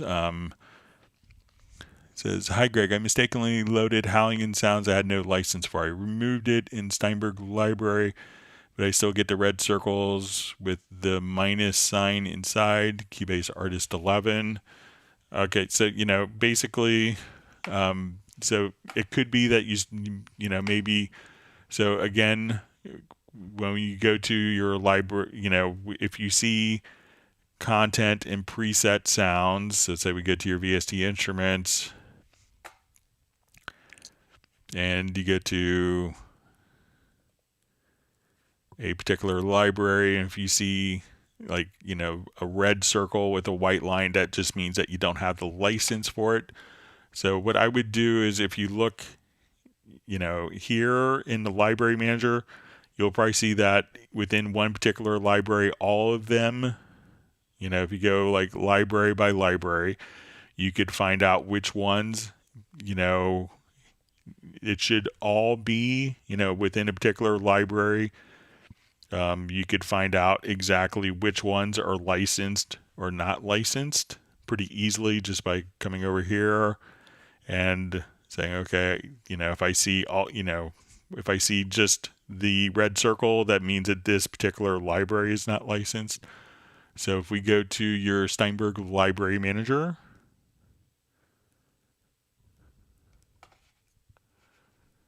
and then you want to make sure that you click on remove, and some of these could be for Groove Agent, Halligan, it could be Cubase Nuendo loops, it could be for Grand, Pad Shop. You could have presets that aren't licensed, as well as for Backbone and Retrolog. So make sure that you could probably isolate it pretty quickly on the right hand side MediaBay as to which are licensed and which aren't licensed, and then at that point remove those. But if you see that if you see the red circle with the white horizontal dash, that's going to indicate that that is not licensed. And you could always buy the license as well. That's one way of solving it.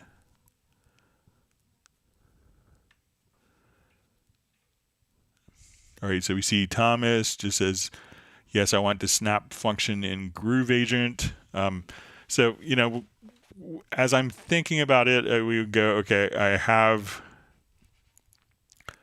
the Groove Agent. I'm just, because usually we have this snap position is going to be tied and snapped to the grid inside of Cubase. So if you could let me know why you want this snap function inside of Groove Agent, so I can see that we have, I could trigger just those particular samples, but then what I would do at this point is take this particular note, let's say E1, and I would snap that particular note.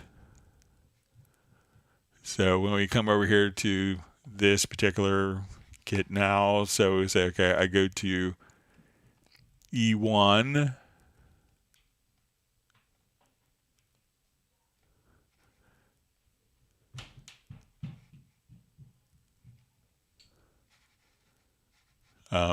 that I would just simply snap this particular note that would then trigger the sample here. So if you could, just so I understand, like why, because the samples here aren't necessarily tied to the grid, but the actual MIDI notes that trigger those samples can be.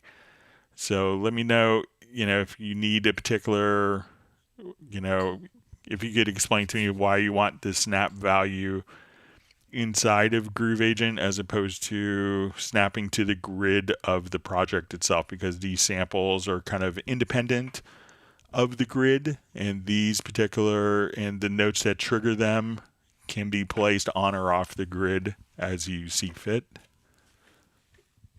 So, but just, yeah, if you could share that information, that would help me understand better.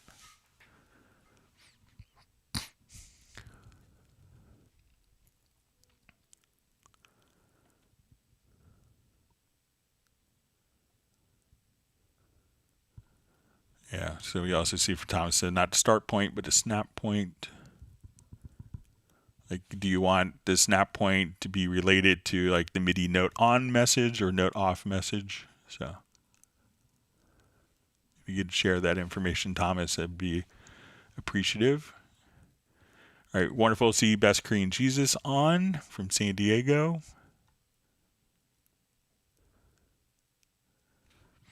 Gerald Ely just says, of course it's that easy. Thanks, Greg. All right.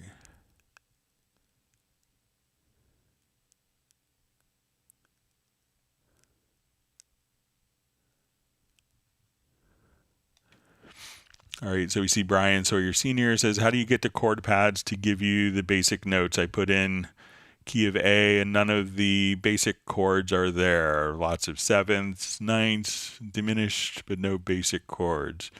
Okay, so what you could do, on the chord pads is, if you want to quickly make one set of basic chords. So I'll come over here and I'll select all.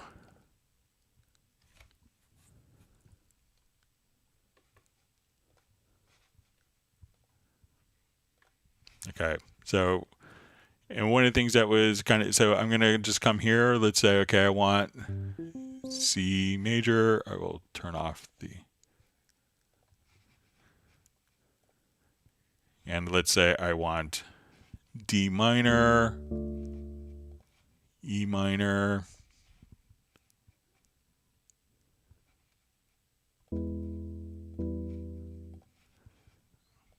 let's say F major.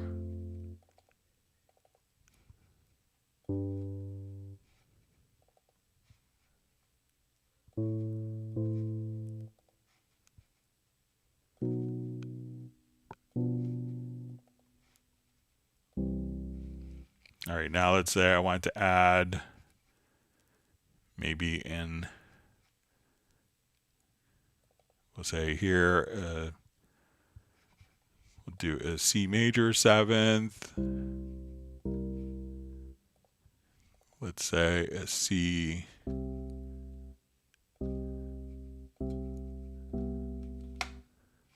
So we'll do a minor major seventh. Let's do a G7. So kind of once you know those particular chords, we can come over here.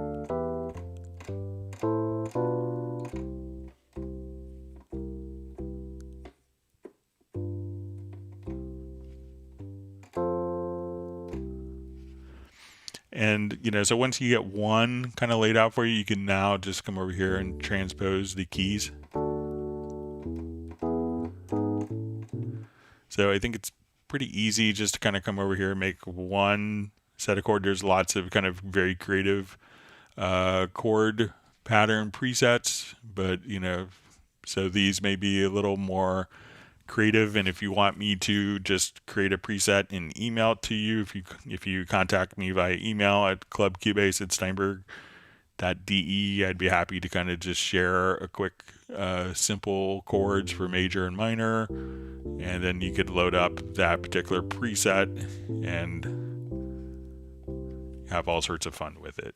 And then you could just come over here and change the key. So yeah, some of the presets will be a little more exotic, but because it's so easy just to make one just like that and set the key, you could do that in just a matter of a couple minutes.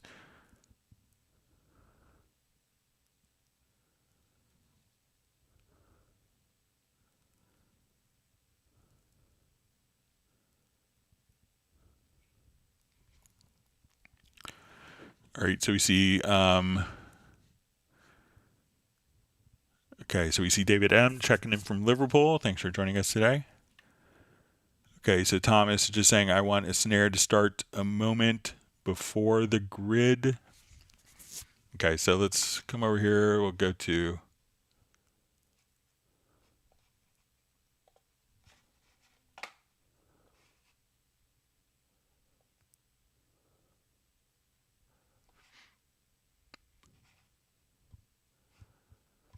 okay, so I'll just remove this.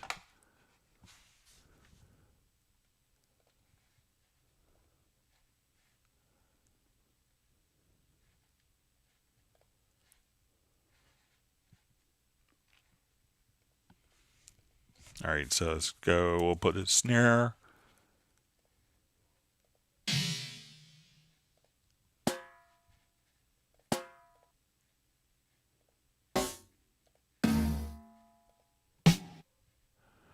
Okay, so I want this snare.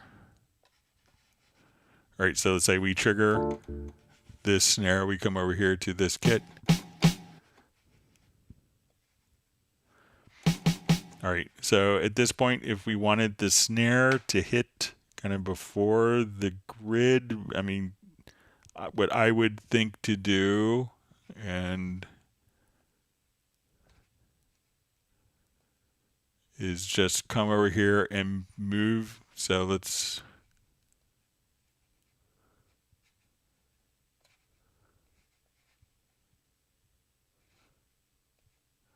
it's just, move the MIDI note itself. So let's say, if we just come over here,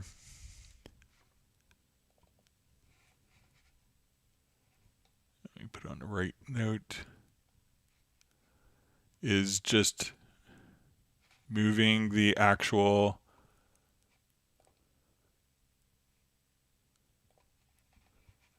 just moving the actual MIDI note before the grid.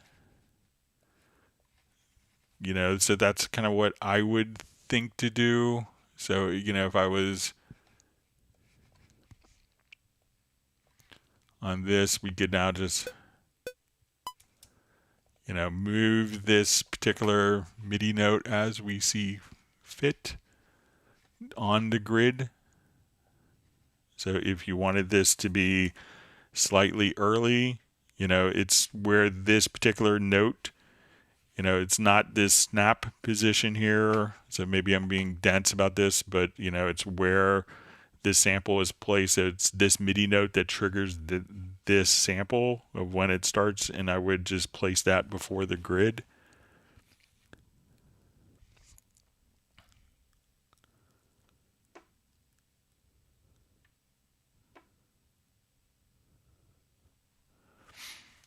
All right, so we see from LibTech who asks, can you have Cubase work with sliding bass lines better now that legato mode is for hip hop, etc.? So yeah, if you want to.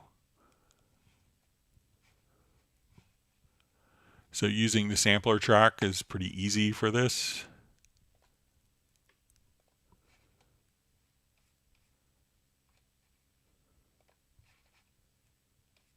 Just find a project real quick.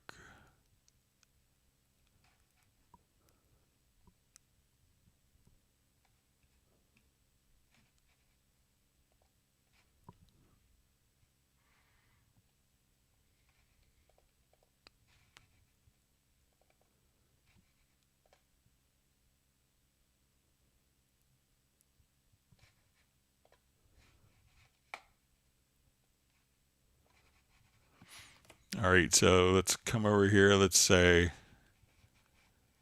we'll have our sampler control. So I want to take like this bass sound here.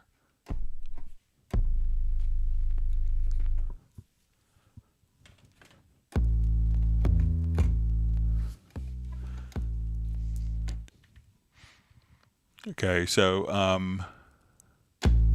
you want to do, let's say we have our bass line here.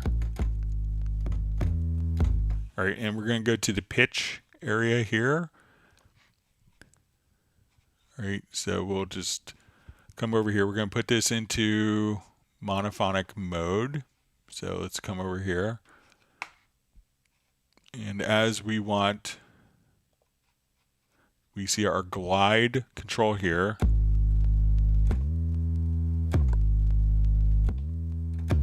So if I want that to be slower,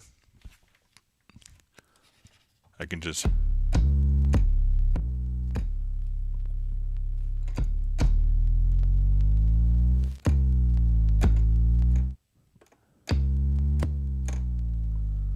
now we could also put this where it won't re-trigger the note, so we can put it into legato mode.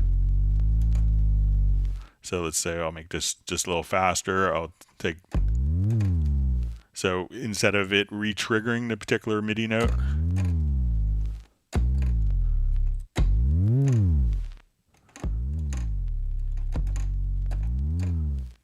we could just kind of play the two different pitches if you look at the keyboard here.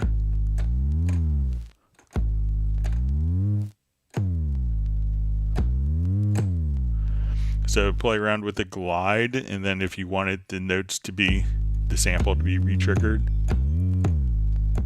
every time you do that. Or if you wanted the sample to continue to play on.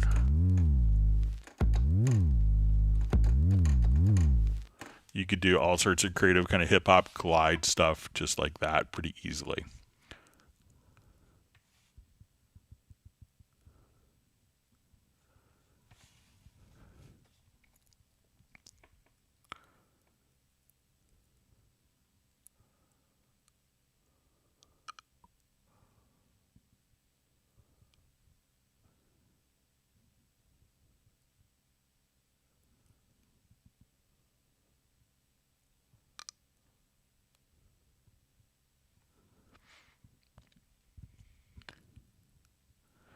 Okay, so we see just another clarification from Thomas on the snare. It says I want to easily move the snare pattern around in the drum editor, but still have the snare a bit before the grid.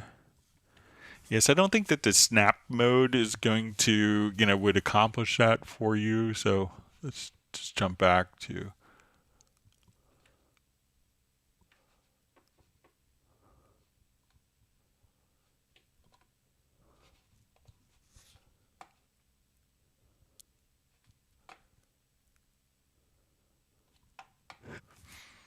I mean, you could do stuff like, let me just add.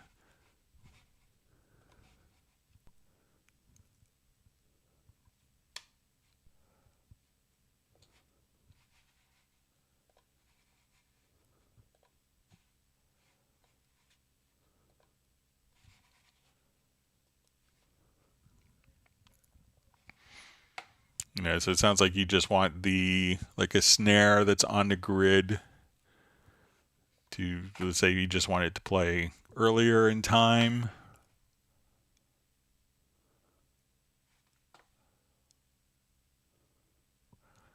So sometimes with samplers, it can be hard to, have, play before the note event is triggered. Kind of, it's not very MIDI-like, but let's see if we could come up with something.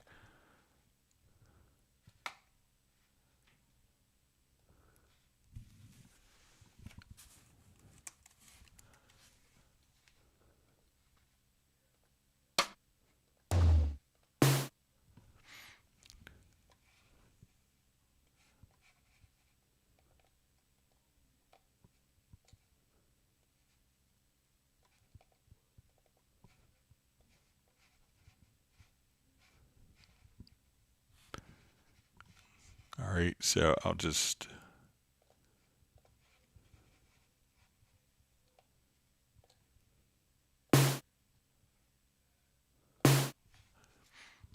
All right, so let's say we're playing and we have.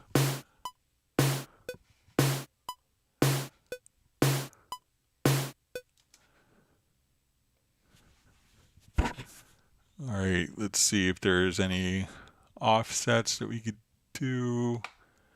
But I think, like if you want the particular sample to play before the MIDI note event occurs, that could be tricky to do, that you might be better just kind of moving the actual MIDI notes.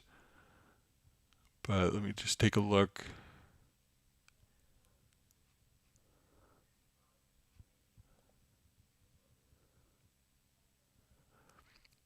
Because then you actually, as you hit, so the note is fired off kind of before the MIDI note, so it's like hard to anticipate an event happening before the event occurs.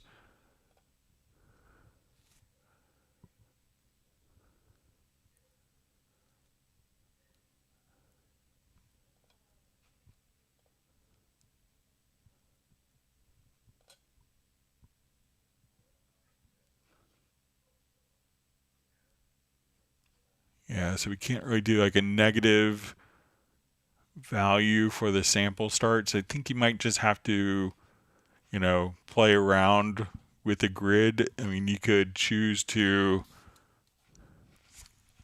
if you have the snare on its own particular track, you could come over here and adjust kind of the playback speed. So you can say, okay, I want this to be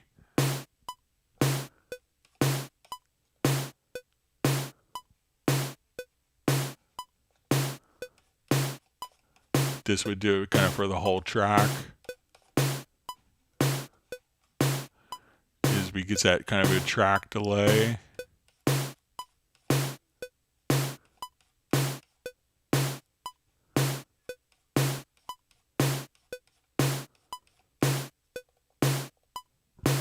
So let's say minus.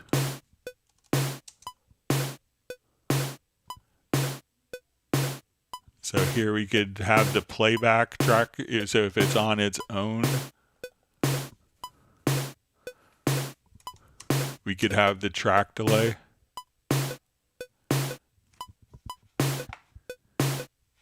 So there's kind of an exaggeration of 200 milliseconds. So we could have the notes on the grid, but if we have the snare on its own track, we could offset using the track delay. So that may be an approach to kind of experimenting with that. So, but if you had like kick, snare, hi-hat, and toms and percussion all on the same track, they would all be kind of offset. But if your snare is on its own track, you could have that play earlier and kind of offset there without affecting the actual notes. So you could maybe try something like that, and let's see if there's if we could do just MIDI delay on one note. I don't think we can, but we'll take a look. Let's take a look at the MIDI Echo plugin.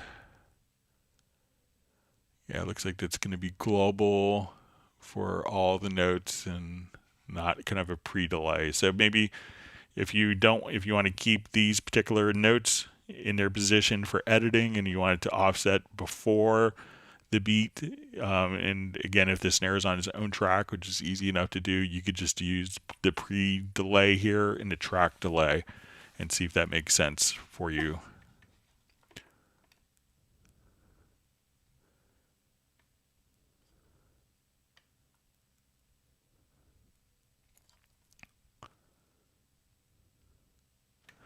And another thing that you could do, so let's say if you don't want to do your track delay here, let's set it to 0. So let's say now we're on the grid. If we go to the MIDI modifiers, we could randomize the position and set the minimum value here for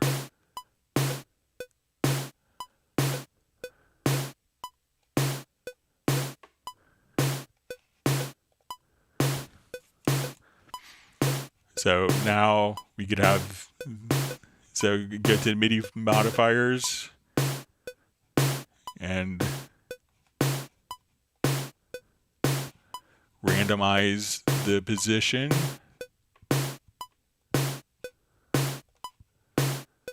So again, we can say random target position and then just set kind of a negative value here. And even now if I come and We could come directly here, and if we wanted to see what the result is, we could choose to freeze MIDI modifiers, and we can see how it's shifted. So that could be another approach to doing that.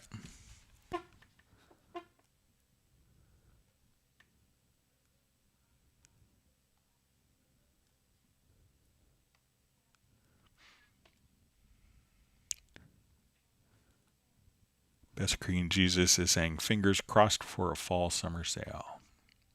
It's still summer for another another month and another 6 weeks or so. See, LibTech just says he uses drum editor and takes off snap to grid. All right.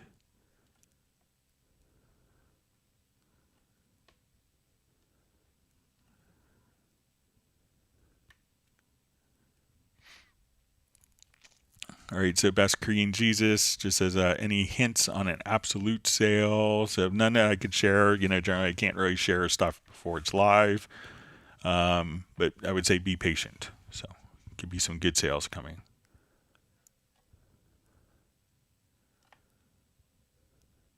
See, Michael Teams says revelation of the day is the glide. All right, wonderful to see Nick on. Glad you can make it today.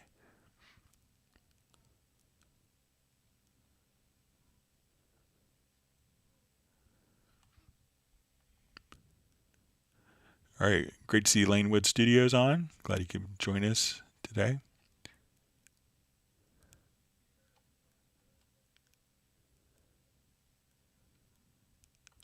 All right, reading through comments here.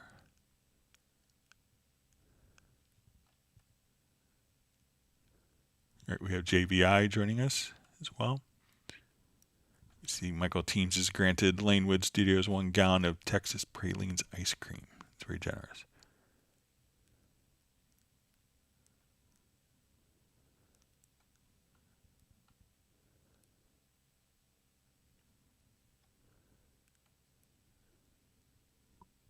Yeah, we're going to check out Lanewood Studios. He has some great tutorials on Cubase.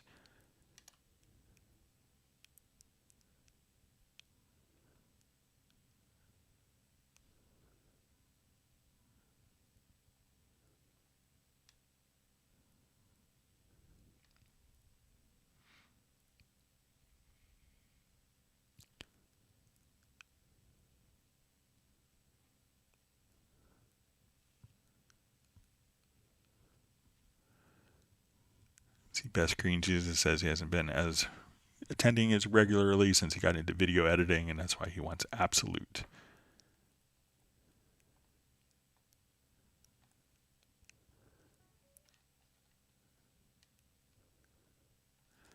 All right, we'll see if there's more questions that kind of pop in. It's a lot of people are on vacation now that we're in vacation season.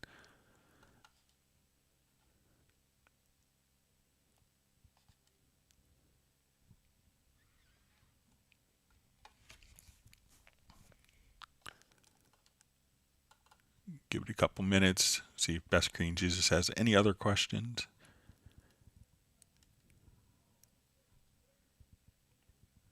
See, Nick is saying hi to everyone. Nick has a new icon, I think.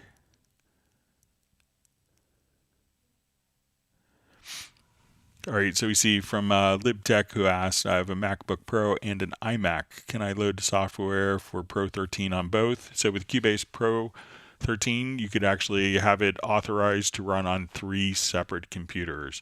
So once you install it, log into your My Steinberg account on your new computer, and then you'll see the Steinberg Activation Manager.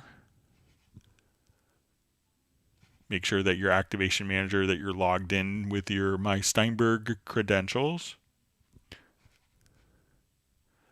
And at that point, you could just come over here and activate your license. So you could do that on up to 3 computers. So if you have a studio computer at home, you have a laptop that's portable, and maybe a studio facility computer, you could run your Steinberg products on up to 3 computers, have it licensed on 3 computers simultaneously. So no problems. So yeah, you don't have to move the key around like we did in previous years with the e-licenser.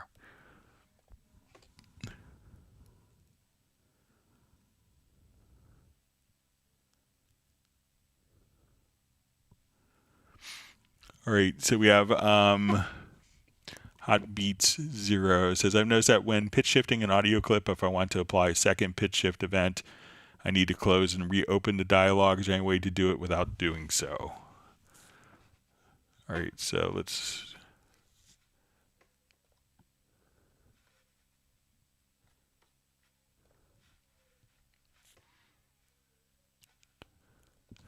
All right, so let's go ahead and take a look. They only call.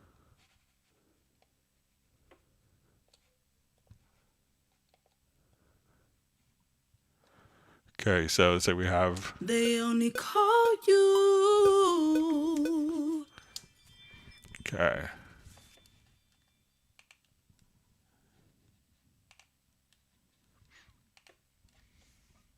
Okay, so let's go ahead and pitch shift. So we'll come over. So there's probably two different ways of approaching it. One is we could just go from F7, so which would be my direct offline processing. So we'll go to process and we'll say pitch shift. So I want to go down. So now we'll listen to it again. They only call you. Okay, so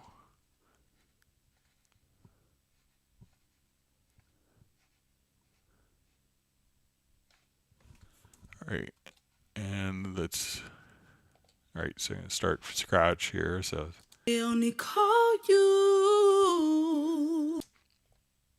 okay, so we go to pitch shift.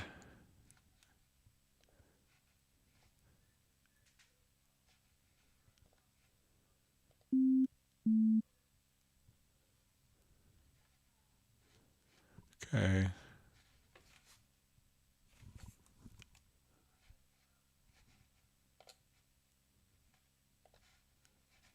Try one more time. Sorry about that.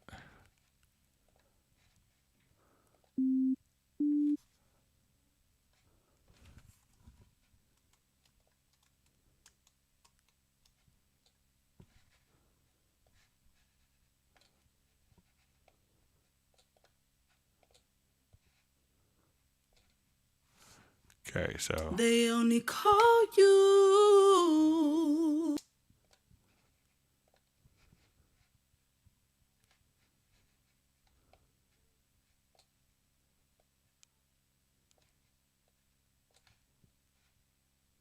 They only call you. all right, so now I'm just going to come over here. So because we're, with the offline processing, how it's doing it is we have to just kind of load up a second instance of the pitch shift. And now we can just come right over here. And now as we listen to it. They only call you. So if we want to modify that. They only call you. So as we kind of do our various pitch shifting, each of these is a separate process. So instead of, if you wanted to do two separate processes that are kind of compounded, this way we could say, okay, I want to undo this step without affecting this process. They only call you. So if we say, okay, now I want all this to be lower, I could modify and change that.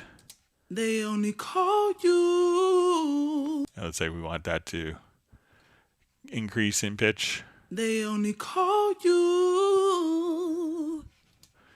But if we wanted to have a separate process when we go to pitch shift and we add a second one, at that point, these are two separate processes. They only call you. And I could say remove the first one and keep the changes of the second one. That's why it's kind of loaded in two processes. But if you wanted to modify the first one, they only call you. You could just come over here and say, okay, I want at this point just to modify these particular changes. And that update, They only call if you have auto applied activated here, it would automatically carry it over. But so it is treated as two separate processes, even if it's the same process, if you want the ability to undo one without affecting the other. Or you could modify the existing process that you did. So let me know if that makes sense. Let's see, Best Green Jesus says he'll have a lot of questions to ask when he gets Absolute.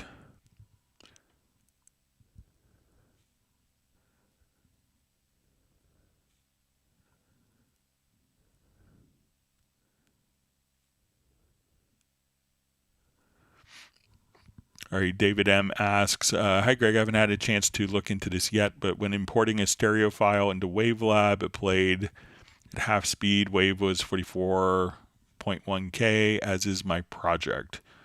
Later it played okay with another file. All right, so we see rolling stuff. So I don't think I saw your earlier question, so please feel free to ask it again. I think... Okay, so I see it kind of here, so I think I may have accidentally missed it. So rolling stuff, I had asked, hi Greg, I can't find the icon for step at the top of the lower key editor window, Cubase 13 Pro, also missing other icons. I think there are no options for adding step in window setup. All right, so sorry about that. So let's take a look. So let's say we are in our key editor here, and I'll just... All right, so it could be that you just need to right click. So, and it could be that step input. I think this is our default setting. So right click here and make sure that you have step MIDI input. Now you could activate it and not see it. So if you wanted to kind of move this depending on your screen resolution, if we just grab your step MIDI input, we can move it and just kind of drag it up, and we can say, let's go to after our tool buttons, and then we could move our step MIDI input kind of wherever you need to. So first, used to be that there was setup windows, and after a while, I think at one point they had counted 14 setup windows depending on your configuration of what was available. So in 13, a lot of elements had kind of moved to where you kind of right click to see what options are available without necessarily having an icon available. So when in doubt, just kind of right click in the area and you could see setup sections for the normal inspector or the channel inspector, as well as in the MIDI editors. So if you make sure that you see the step that is turned on, and then it used to be that, and now you could just drag it up to place it wherever you want as well. So give that a try. Rolling stuff. Sorry for missing your question earlier.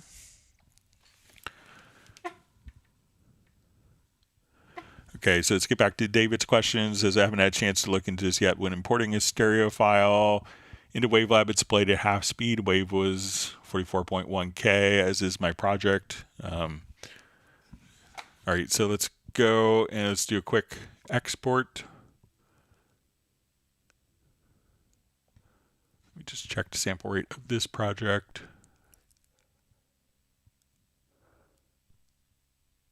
Okay, so here we're at 24.44.1. I will go ahead and revert this quickly because I'm sure I've destroyed it.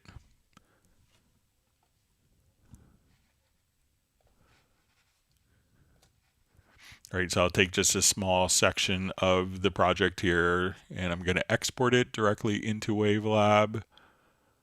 So let's set our markers. I'm going to come over here. Let's export audio mix down. We'll do just a quick stereo out. And for my after export, we're going to open it into WaveLab Pro 12.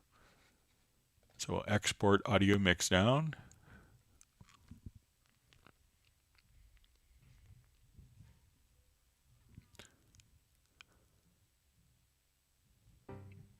And I'll play this inside of Cubase so we could listen to it. Sorry about that. Let me just renew my license.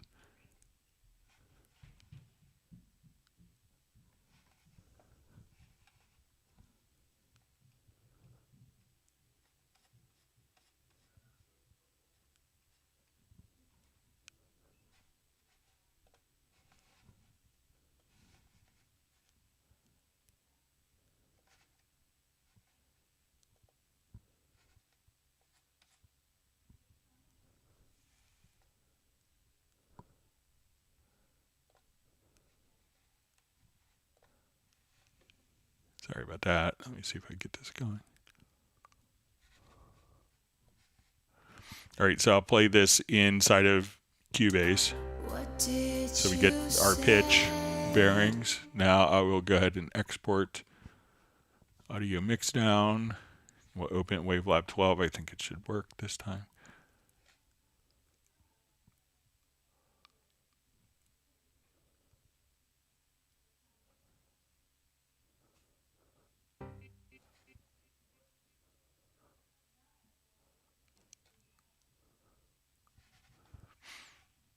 Okay, so now.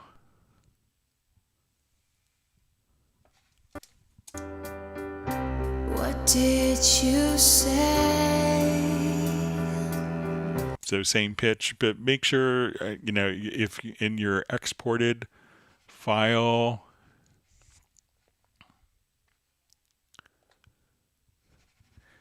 make sure that like the file that was exported, David, so if your project's at 44.1, you know, just make sure that the sample rate of the, you know, even if your project's at a different sample rate, make sure that that is like the exported file sample rate matches the project of that as well. So you can give that a try.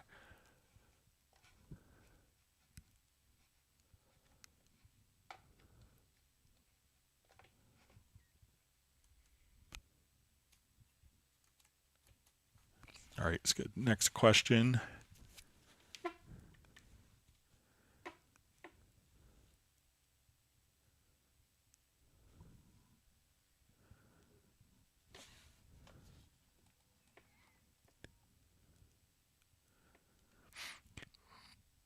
Okay. Okay, so we see from Darren Mack who asks, hi Greg, let's say that I've set up my chords for the chord track for a song in E. Is there a way I could change the key of the song so that all the chords in the chord track show the changes? Okay, so if we have chord track here, and let's say, you know, we modulated the keys, like I was just doing this recently with a project where the guitar player, you know, basically instead of tuning to E, drop tune to E flat. So I would do a chord detection and then have to transpose. So I'm going to select all of my chords here, and then we could see, and it's a little weird, it's on the far right hand side of this where you see the root note. So we can say, okay, here we're in the key of C. So now if I wanted to transpose this up, I could say, let's go to D, and all of the chords in the chord track will transpose based upon the root note here. So we could just transpose directly there. So make sure that you select, and if you want to come over here, if you select the first chord, hold down the shift key, you could select all of the chords in that particular event, and at this point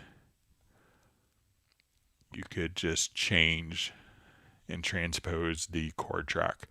If it doesn't work, one of the things is make sure that you could quickly, if we have the scales selected, this may prevent the root notes from showing up. So make sure that you, and if you hit this icon here, we could just temporarily disable the scales from showing up. And now if you just select the chords, you can see the root note and you could adjust the root note accordingly. So let me know if that makes sense and is helpful for you.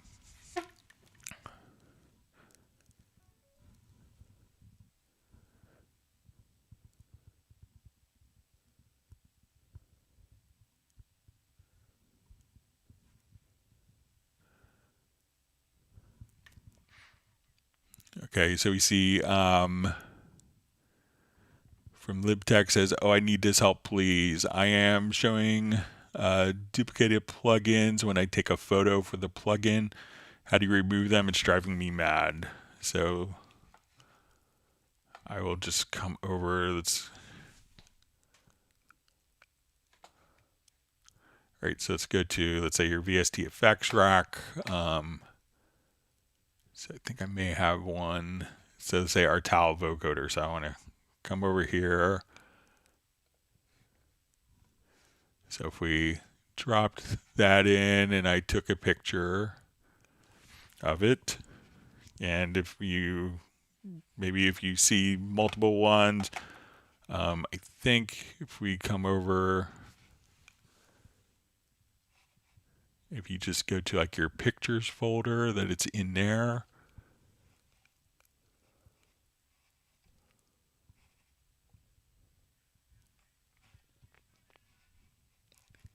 But I think it just gets kind of stored like in your pictures folder.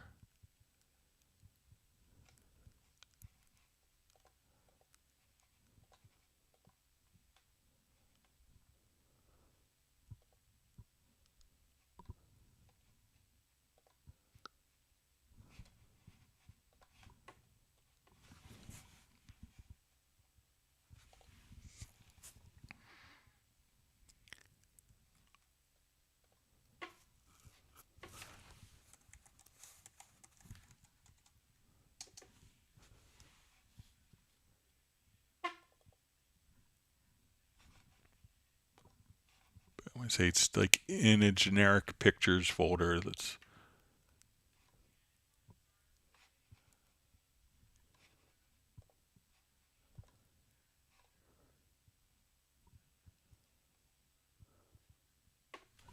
me just do a quick search on my phone. Hang on. I'll show it to you.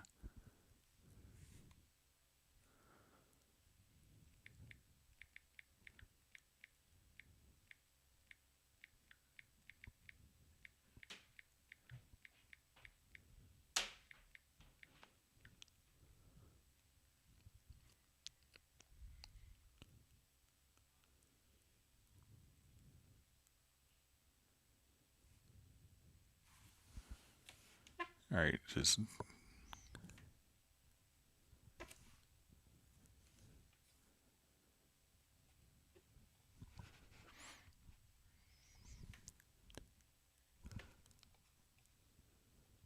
all right. So here we go to your documents on Mac, to Steinberg, and then you'll see VST thumbnails. And here is where the VST thumbnails are. So if I wanted to look at this, you see the .png file. So this is the one that I just took. So look in your documents folder and then go to Steinberg. And then you'll see VST thumbnails. And then you could delete the VST thumbnails from there. So sorry about not remembering where that was.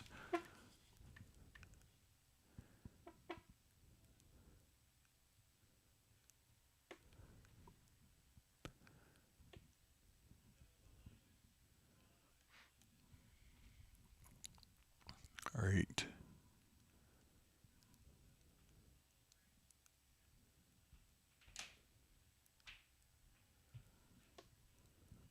All right, so we see from Hotbeats 0 says, thanks, yeah, I wasn't using that process button and kept modifying the existing event, so it was closing and using the drop-down process option to add a new event. All right, wonderful to see Michael Pierce checking in from Grand Chapel Studios. He's going to be lurking while he's talking to a client on the phone.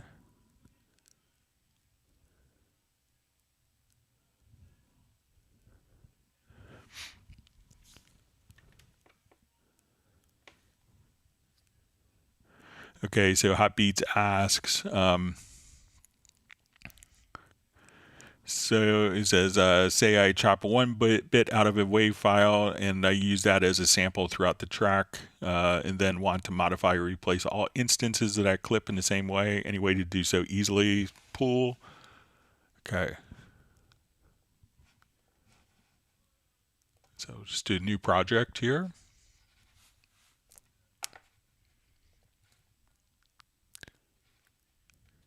All right, so if we've done like destructive edits, right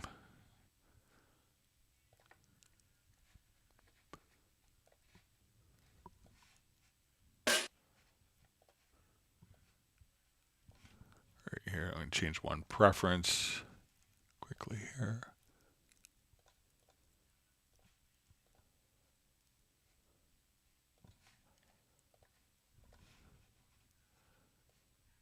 Okay, so let's say I have this copied a number of different times here.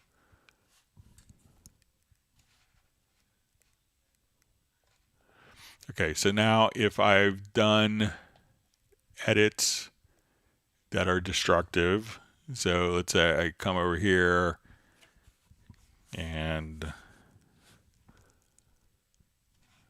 let's say we've done a destructive edit, we could come over here and so let's say I want to take that area and we'll put silence in. Okay. So if we take this file, and I'm just going to drag it over. Okay. So let's say I've done this edit here. I'm going to take this particular file and let's bounce the selection. I'm going to replace the particular event. Let's drag this over. Let's see if it's, let me get my modifier key right.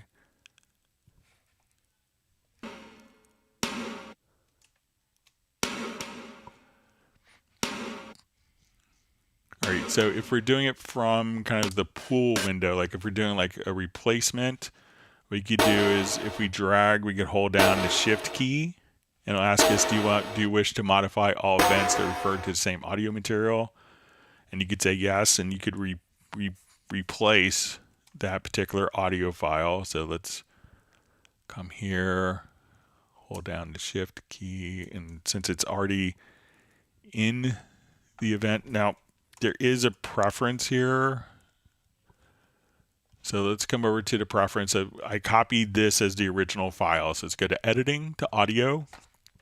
And we could say on processing shared clips, I want to process existing clip. Okay, so I'll hit apply and hit OK. So let's say I come and I do a destructive edit. So I'll go to my audio and let's go to processes and silence. So we can see now that that silence is automatically applied to all repetitions of that file. So come over here to your preferences, and then we could say on processing shared clip that you want to process the existing clip. So now if I do a reverse, we'll zoom in here. So I'm going to take just the middle of that particular loop and reverse it. I come to my process, I reverse. Now every other time that that sample is being used, because it's referencing the same audio file, it will all get reversed. Now if you wanted to replace, like from the MediaBay, and you say, okay, like I wanted to replace this kick drum or snare sample, hold down the shift key, and then you'll get this, do you want to modify all events to refer to the same material? So anytime that the old file is being used, you could replace it with the new file as well. But try just go to your preferences or settings, and on processing existing clip, instead of create new version, choose process existing clip, and then every time that one particular file is used, you make a destructive edit. That destructive edit will be applied to every instance where that file is being used in your project.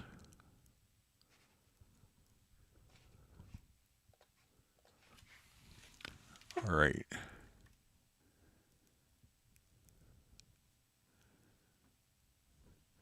See, Gerald Ely just says, okay, moving to MIDI / step editor in the toolbars is revelation of the day. We'll give you that feature free.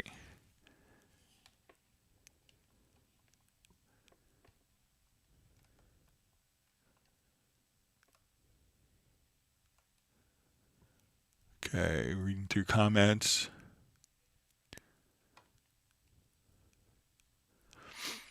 All right, so we see from Roland Stuff says, that's great, Greg. Step and other icons now found.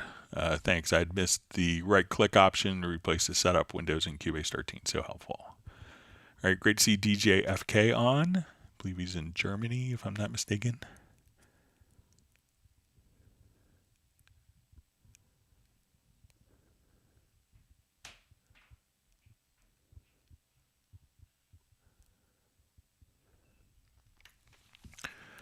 Okay, so we see from Diamond District Studios, it just says, when exporting stems at the end of a project, the group file names have numbers added to them. How can I have the name just as drums or bass group and not with the numbers to the name? So usually if you're doing a project and if you already have a file with that particular name, that it will add it'll add a number to have a unique file name.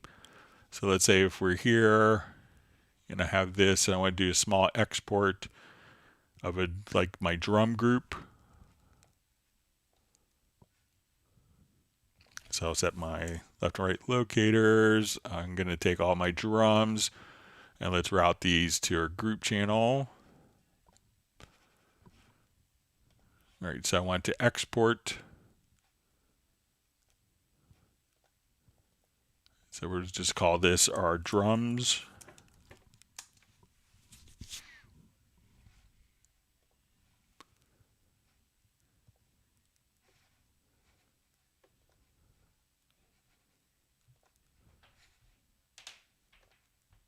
Okay, now you could always go over here and just choose like different naming schemes as well. So I'll just call this drums.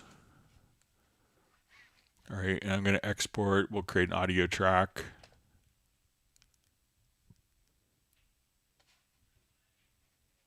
And we can see now that my group is exported.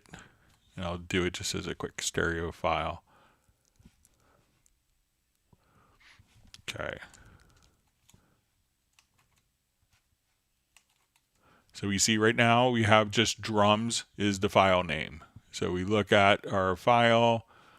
The file name is drums. Now if I do this again, so I have an audio file called drums. So I'm going to go to my export audio mix down and I say, okay, call it drums. And I won't do a mono down mix. We'll do an interlead. So now that I'm doing a second file with the same name, because we have a file that's called drums, this will probably call it drums 01.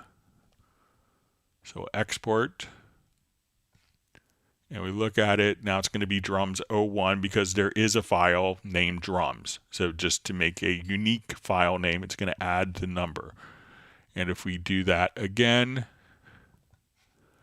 we say call it drums, export audio mix down, put it into a folder. It's now going to be drums 02.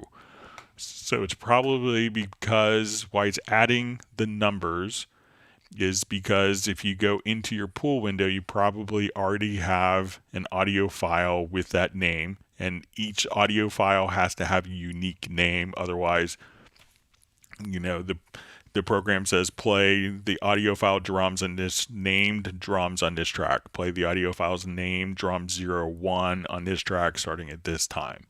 And that's how the program works, because every audio file has to have a unique name.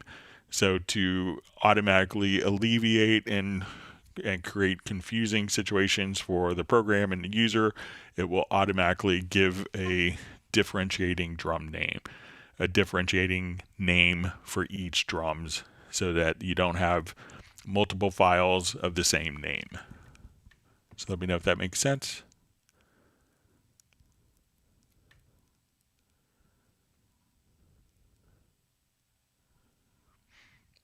All right, so we see Darren Mack says, nice, thank you very much. I was editing each one manually. it's great if you get paid by the hour. So.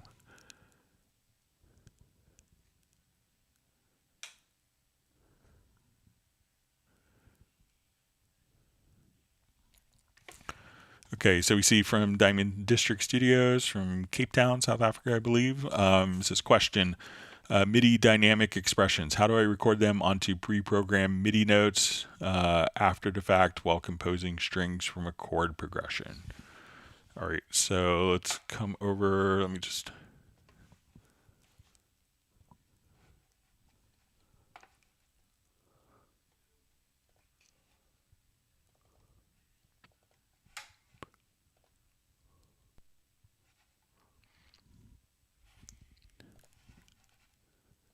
All right, so let's give it a quick try. So let's say we're here. I want to go to my, we'll import our key switch.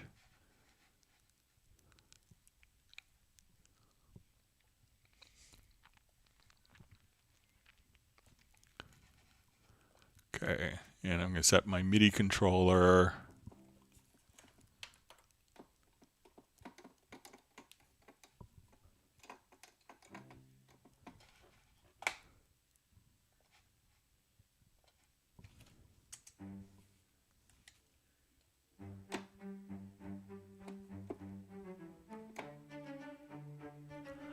So I remember not being able to overdub. Just see if I have the right MIDI notes here.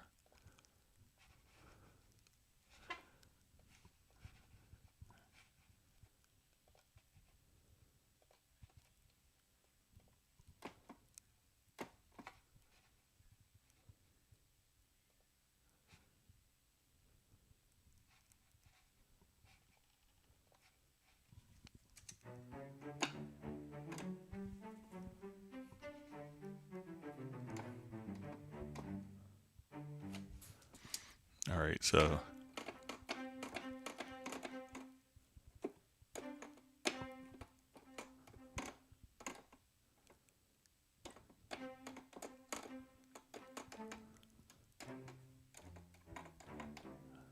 all right. Let me just see if I try with the on, see if my controller is.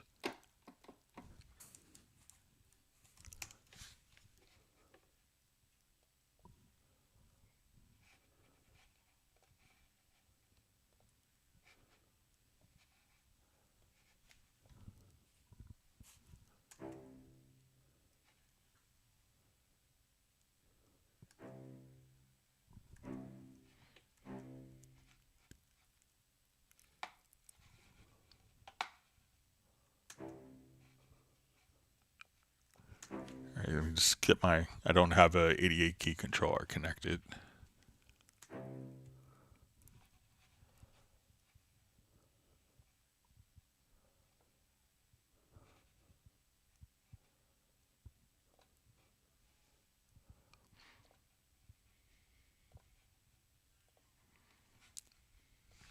So let me transpose, see if I can transpose this down an octave.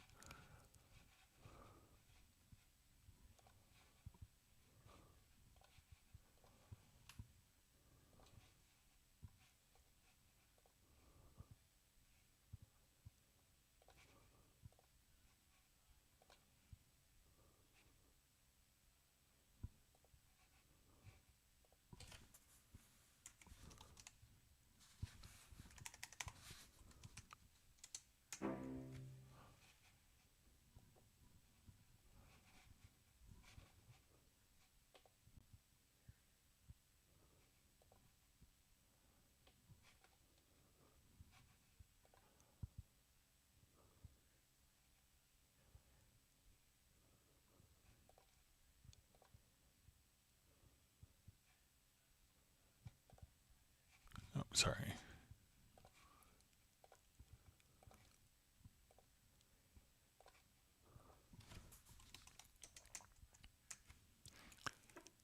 Okay.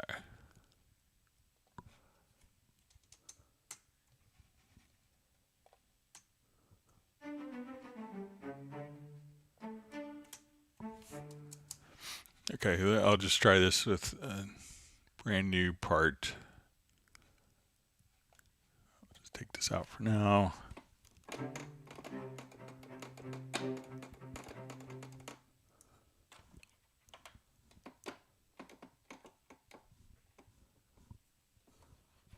Get my keyboard transposed.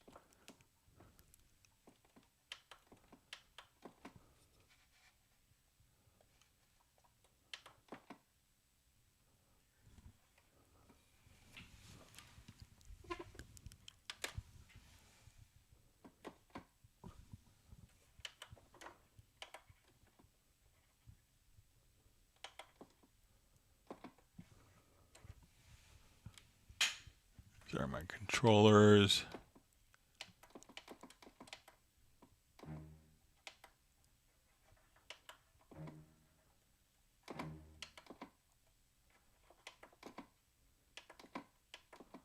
Okay.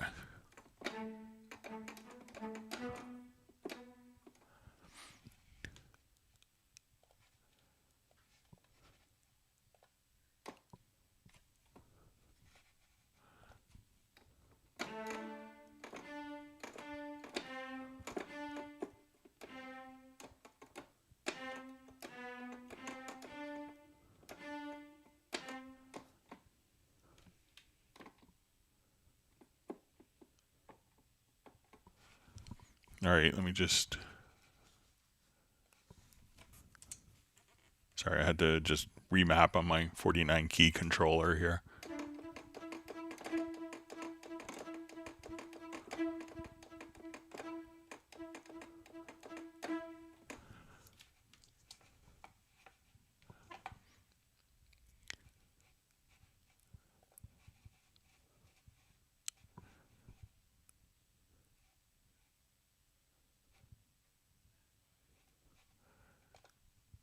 All right, so let me just try without.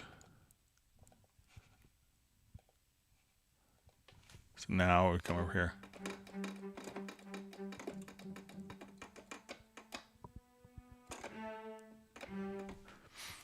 Okay, so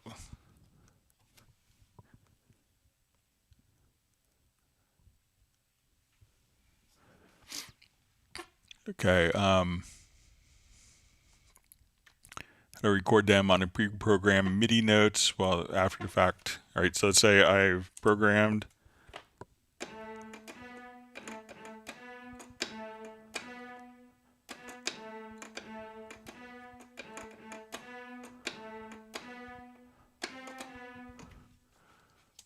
Okay, so now when we want to come over here,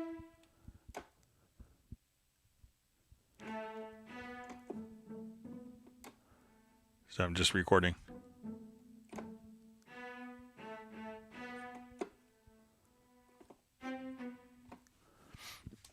And now all the key switches were just recorded in addition to the MIDI notes there. So you could just, depending on your instrument, you could just kind of use the key switch notes right there and just record those after the fact.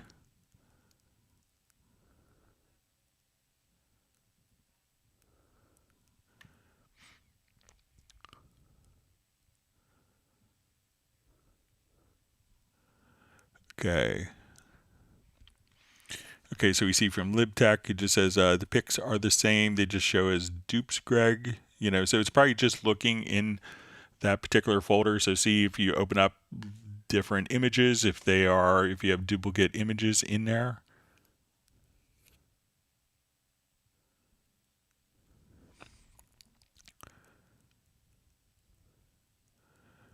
Okay, so we see David M. says, Greg, on Tuesday's Zoom, you used Groove Agent kits on different tracks and changed the snare of one kit to play another kit. Could you go over that so I could watch it back again?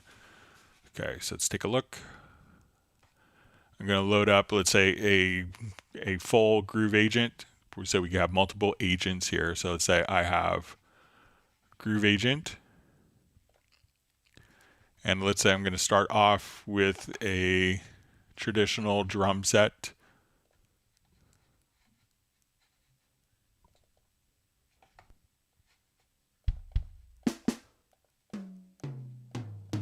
and I want to have kind of, let's say, a hip hop kit or more of a electronic kit.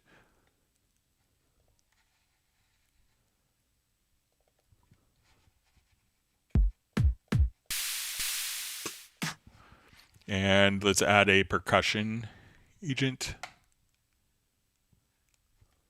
All right, so as we load these into Groove Agent, this will be MIDI channel 1, MIDI channel 2, MIDI channel 3.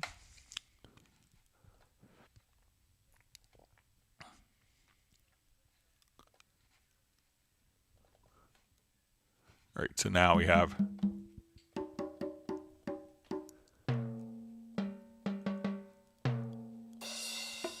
okay, so and what we want to do is to have one kit, one MIDI editor that could actually just take and use the sounds from 3 different kits: the acoustic kit, our beat agent kit, and let's say our percussion kit. Okay, so let's say we'll come here.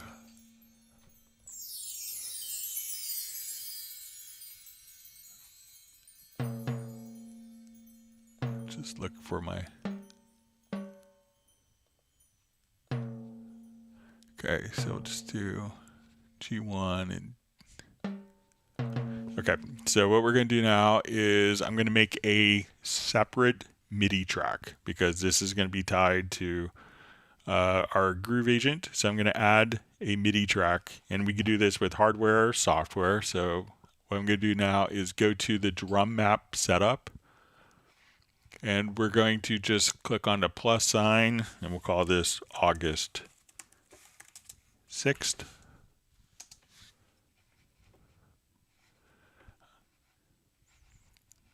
All right, I'm going to start all these on, let's say, channel 1.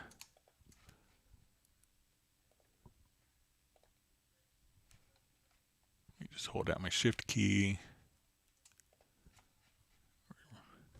It's one of the modifier keys here.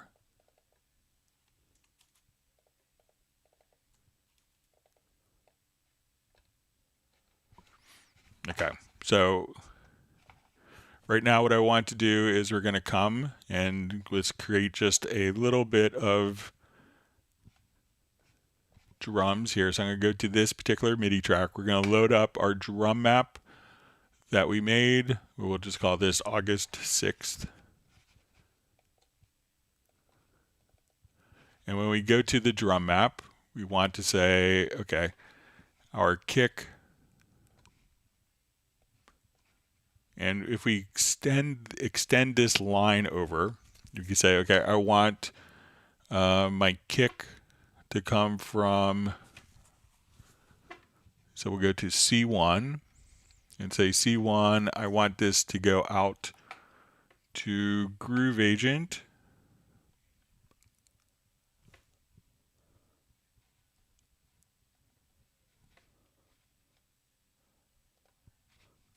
And we want this on MIDI channel 2. Okay, so let's create just a quick.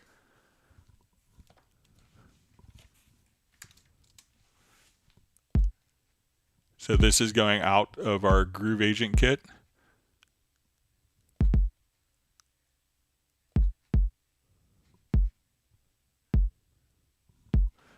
And let's say I want to go to D1. I want this to go out of Groove Agent, but I want this to go out of channel 1, which would be my acoustic kit.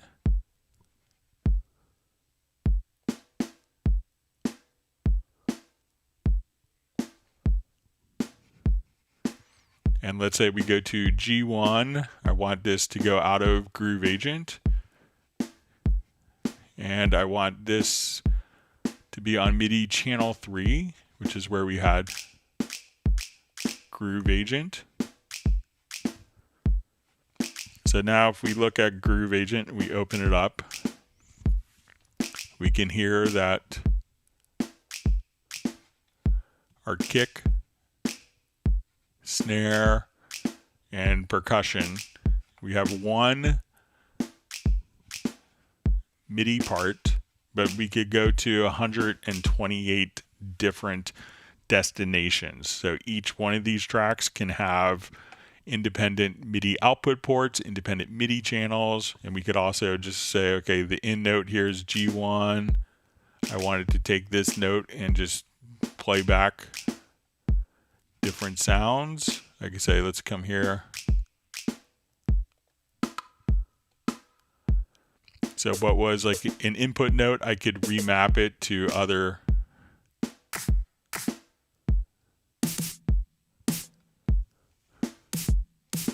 So at that point, so once you make a MIDI drum map, so we're just going to make kind of a new MIDI drum map by going to your drum map setup. Create a blank new MIDI drum part, and then at that point, load that drum map that we have created. So we call this August 6th, and then you could do all of the routing so that each drum sound can come from any MIDI port, any MIDI channel, and any MIDI pitch. So even if you had, someone gave you a drum part and all of a sudden the ride cymbal is triggering a tom, you could remap the MIDI output note here as well.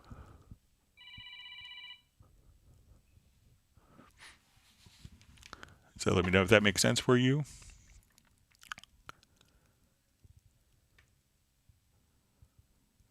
All right.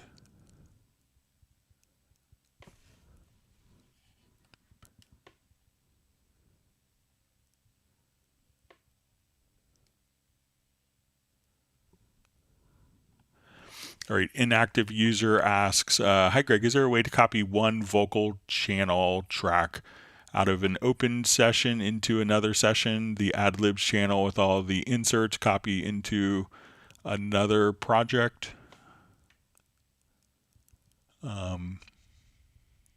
So yeah, all you'd have to do is come over here. So let's say, okay, I want to, there's an import tracks from project. So if you have multiple projects open, one of the great things you could do is just come over here and you could actually, if you have multiple projects open, if you want just the media, you could just drag and drop, files from one project. So let's say I want to drag from this project into this project. You could get the files over just dragging and dropping. But if, let's say this is our active project and I wanted to take a track from a different project, I could come over and just say, okay, I want to import tracks from project. So we will come over here. Let's select our project. So let's say I want to grab the bass from this project.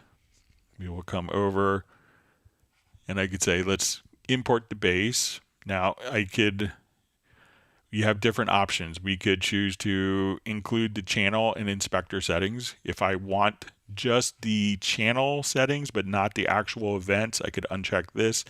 And we could also include or exclude automation. So I'm going to select the bass from this project. I hit OK. It's now imported directly into this project. So there's lots of great options with file to import tracks from project. And then you could just, at that point, select what aspects. So if you want the channel and inspector settings, which would be like the inserts, EQs, if you wanted automation, yes or no. If you just wanted the particular track settings without the events or with the events, you could do that as well.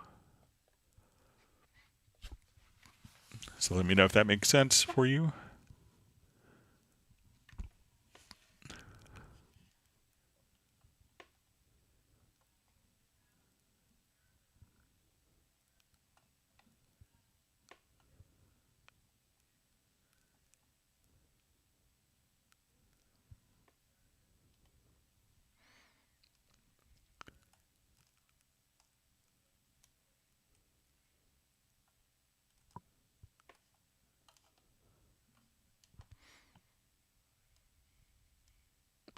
Okay, sorry, I'm scrolling through my timeline, my chat here. Sorry, jumped ahead on me.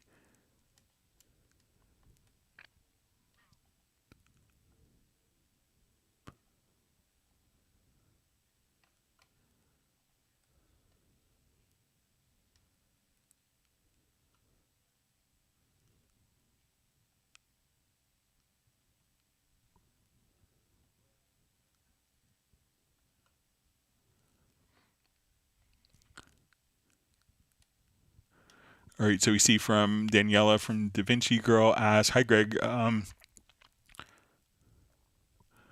says, hi Greg, why do you not use a USC standard sound design classification inside of Cubase?" So is that with the metadata? So I've never really heard of the UCS standard sound design classification. So if it's with MediaBay, you know, there's a number of different standards. But you know, so let's say if you go to MediaBay, when you come here, not the pool, sorry. So I assume that this is with metadata. So often metadata, there's, you know, lots of different non-standard, alleged standards. But let's say if you go to your MediaBay, you know, there's lots of different fields that are available. So let's say if you wanted to come over here, so these are some of the different metadata fields, but you could also come over if you wanted to add. There's a number of additional fields that are available to access here. So these are all kind of standard metadata tags that you could work with. And you also have the ability to add your own metadata tags, but you know, just as a reference, I never heard of the, you know, the UCS standard sound design classifications. I've never heard of that before in, you know, 32 years of working with Steinberg. But and there's different sound design, there's different metadata standards for that people want for credits on albums, and that the, you know, P&E wing of the Recording Academy has suggested. But you know, but there's all sorts of different standards, but I don't think that there's one particular standard that's a standard for metadata. But let me know if I'm kind of going down the wrong path, Daniela.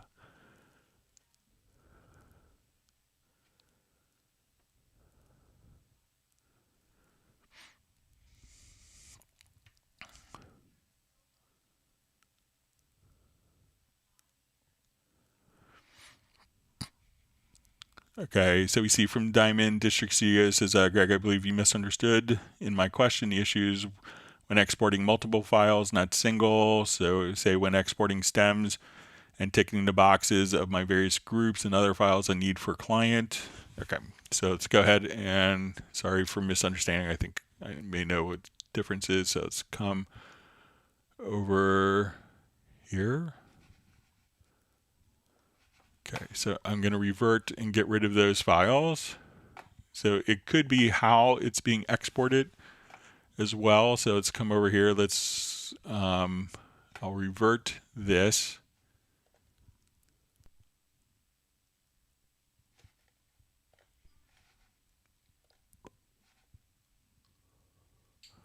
All right, so let's say I want to do multiple stems at once. So I want to do drums.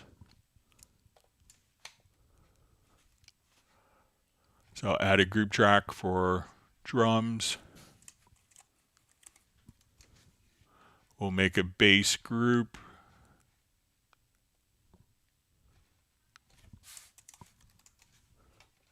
And let's make a guitar group.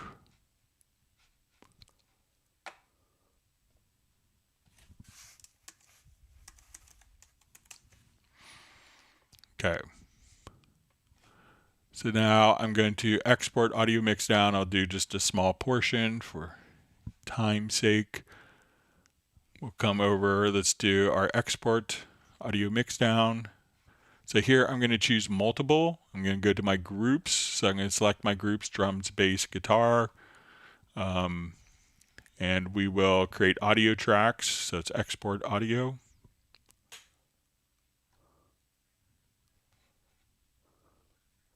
And then again, we see that we had the drum files that were already in there, but our bass, our guitar have no numbers, but we already have that we created earlier. We have those particular files that were in the pool. So let me know if you're coming over and if you're doing the channel batch export where you select multiple and then select all your group channels.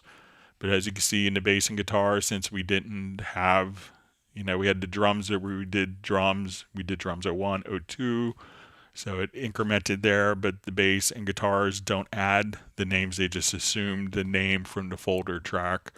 So, but if you do your export, so make sure that you have multiple selected here and that you're just doing it like that. And then you should be all good to go. Let me know if that makes sense for you, Diamond District Studios, or if I misunderstood.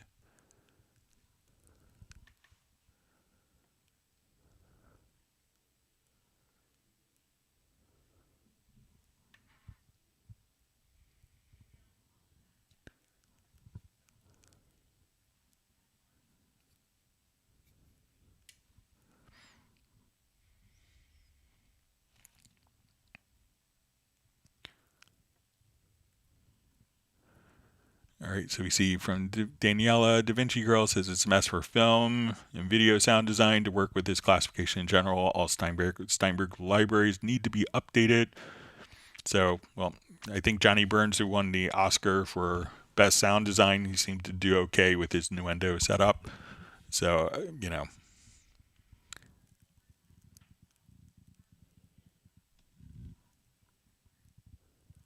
All right.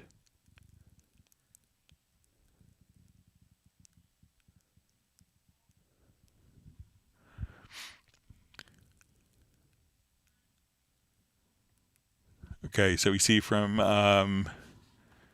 Yash Desai, Yash Desai asks, hey, is there a way to name multiple regions, audio and MIDI, based on the track name at the same time? It should match the track name. These regions are on different tracks. All right, so let me just create a scenario.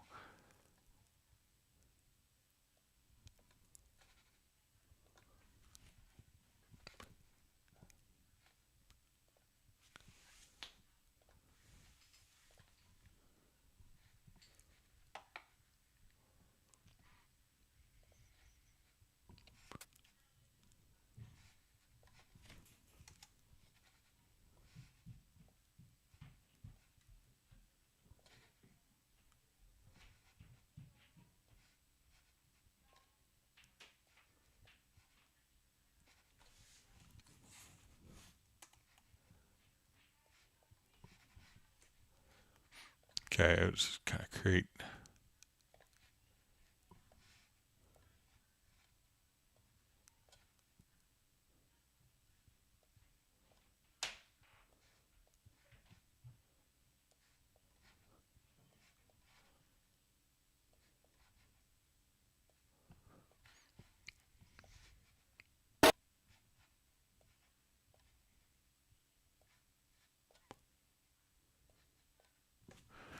Okay, so we have 3 tracks kind of set up.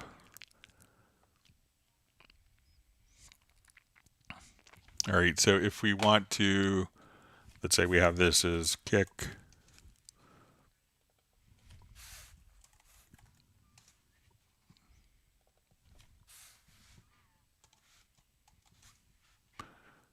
Okay, so I think what he wants to do is if we come over here, so if I wanted to rename each of these regions,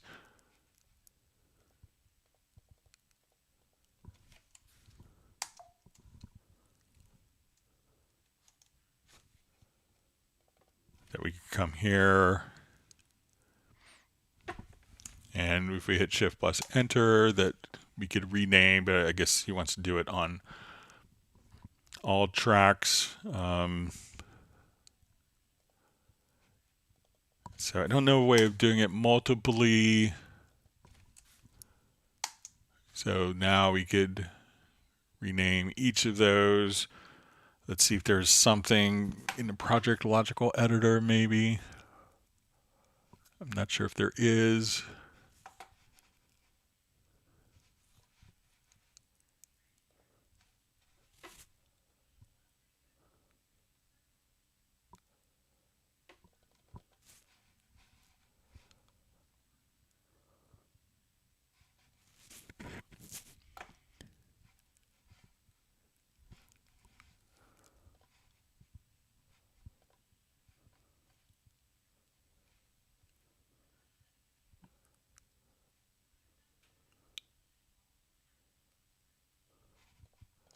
So we'll start with our container type is going to be equal to event.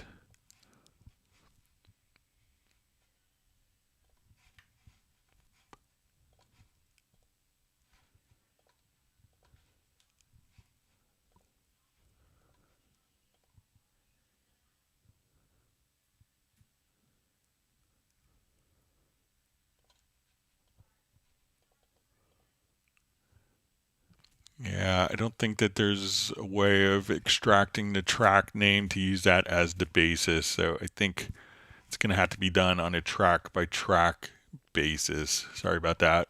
I'll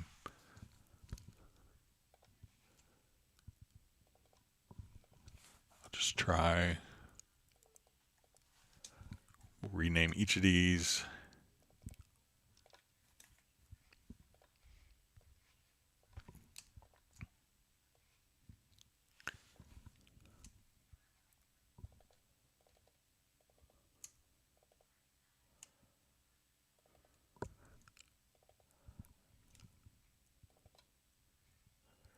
Yeah, because this has to be kind of the active field for that, and we can only activate one at a time for naming. So I think it's going to be one at a time, but I'll see if there's some other way. I'll just look, and you might be able to do it in Nuendo with kind of the rename function.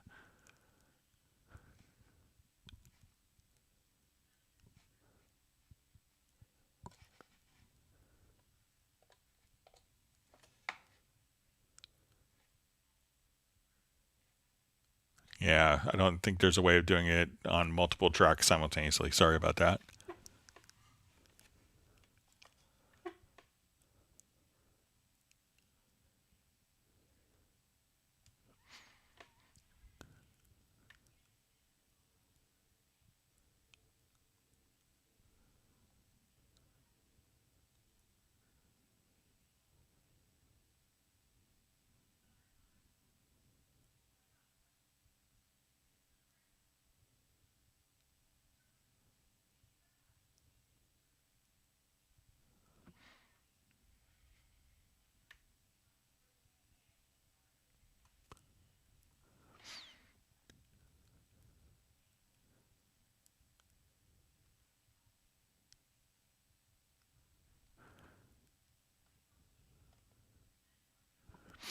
All right, so we see DaVinci Grell says a complete library needs to be revised and new categorized. Why we pay for the Boom library, for example, 16,000 euros. They all follow now UCS. And they all followed different things before. So I've probably been through like different metadata tagging of 4 or 5 different standards that all kind of are non-standards. So.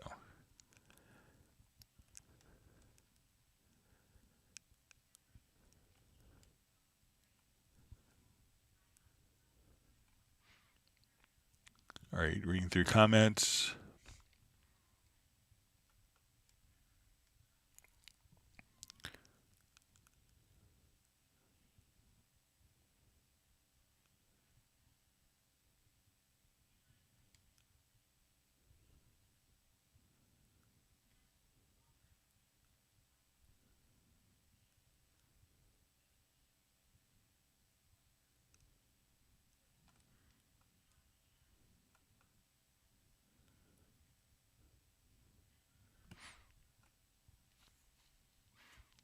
All right, so we just see from DaVinci Girls is initiative of Mind Mapper and big companies, and if you have 18 terabytes of sounds like me, you run into trouble to find something.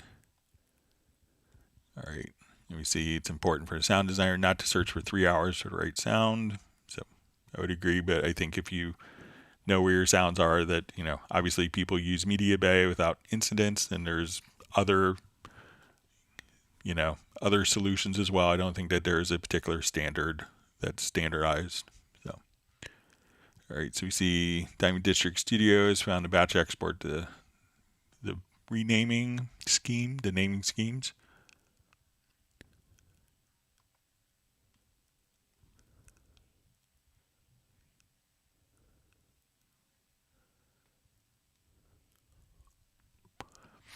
So we see Yash Desai says I have a lot of suggested feature requests, improvements for Cubase. It'd be great if you could somehow forward that to the team if you're in touch with them. So you could always pass along feature suggestions to me, but realize that there's, you know, always a very, very long list of. And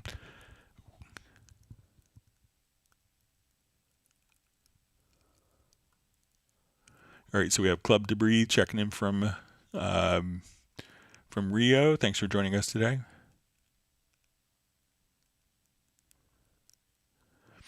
All right, and Club Debris, that's a question. MediaBay is not showing MIDI files in the folder with 160,000 files. After rescan disk, the MIDI files load when dragged, though.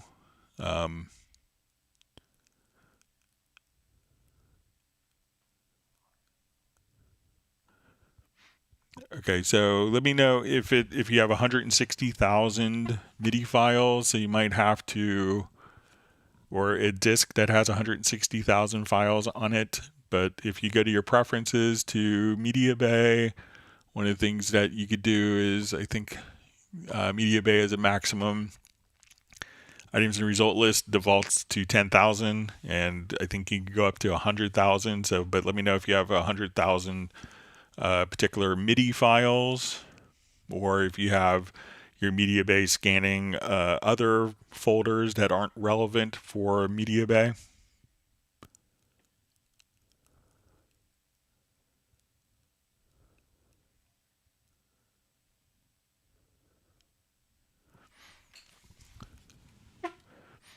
All right.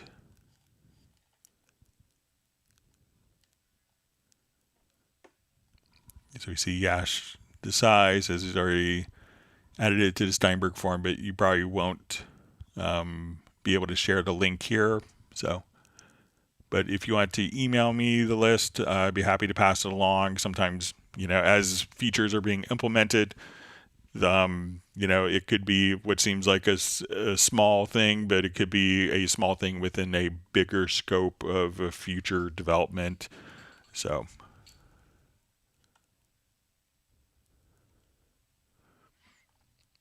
all right. So I think we're at the end of questions here. We'll see if there's more questions that come. But yeah, so Gash, you could always email me at clubcubase@steinberg.de.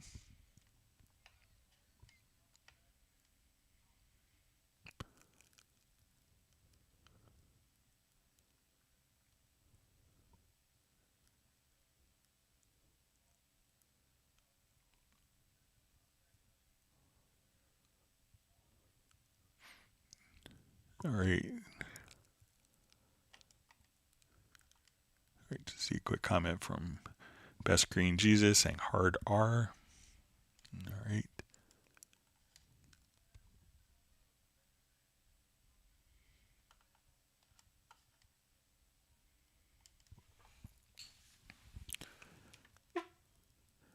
All right, so we have Bratman Studio, just says he didn't realize he just realized he didn't say hello. Thanks for doing that. And let me know if you have any questions. If not, we'll wrap up a little early.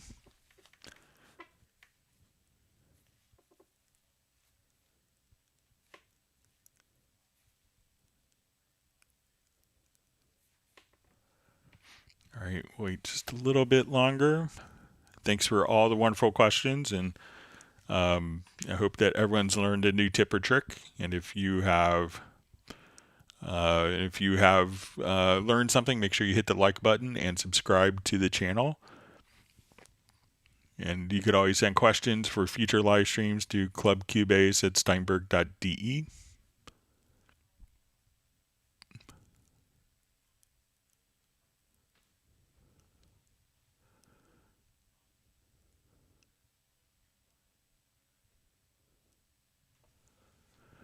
Okay, so we see from Club to Breathe says his MediaBay set is maximum MIDI files, number is 100,000. Going to try put it in smaller folders. See, Michael Pierce says he learned some cool stuff this evening. Thank you, Greg. See, Jazz Dude owns a Steinberger 5-string bass copy made by Hohner. Those are actually pretty good. So I have the Steinberger with their little kind of budget line. I picked one up just for travel.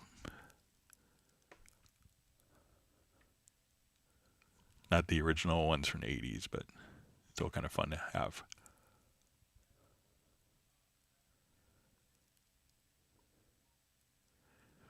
All right, we'll see if there's more questions. If not, we'll wrap up a little early. Thanks everyone for taking some time of your morning, evening, or afternoon to learn more about Steinberg products. And again, we do this on Tuesdays and Fridays. Just a quick programming note. I will not be able to do the live stream next Tuesday, but we will do this Friday and the Friday after. I'll remind everyone again on Friday's live stream, but just a heads up with that.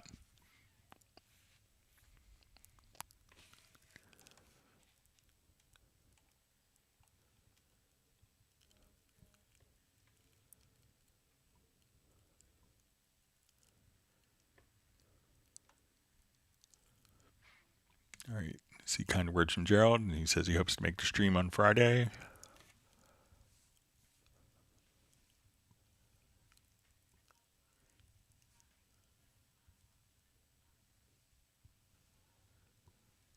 All right, see if there's any other. All right, so with that, I think we are finished with questions and the questions that were mailed in. And again, you could always send questions into clubcubase@steinberg.de. And we will see everyone on Friday, starting at 1 p.m. U.S. Eastern Time. And everyone, please stay safe and healthy, and we will see you then. Goodbye.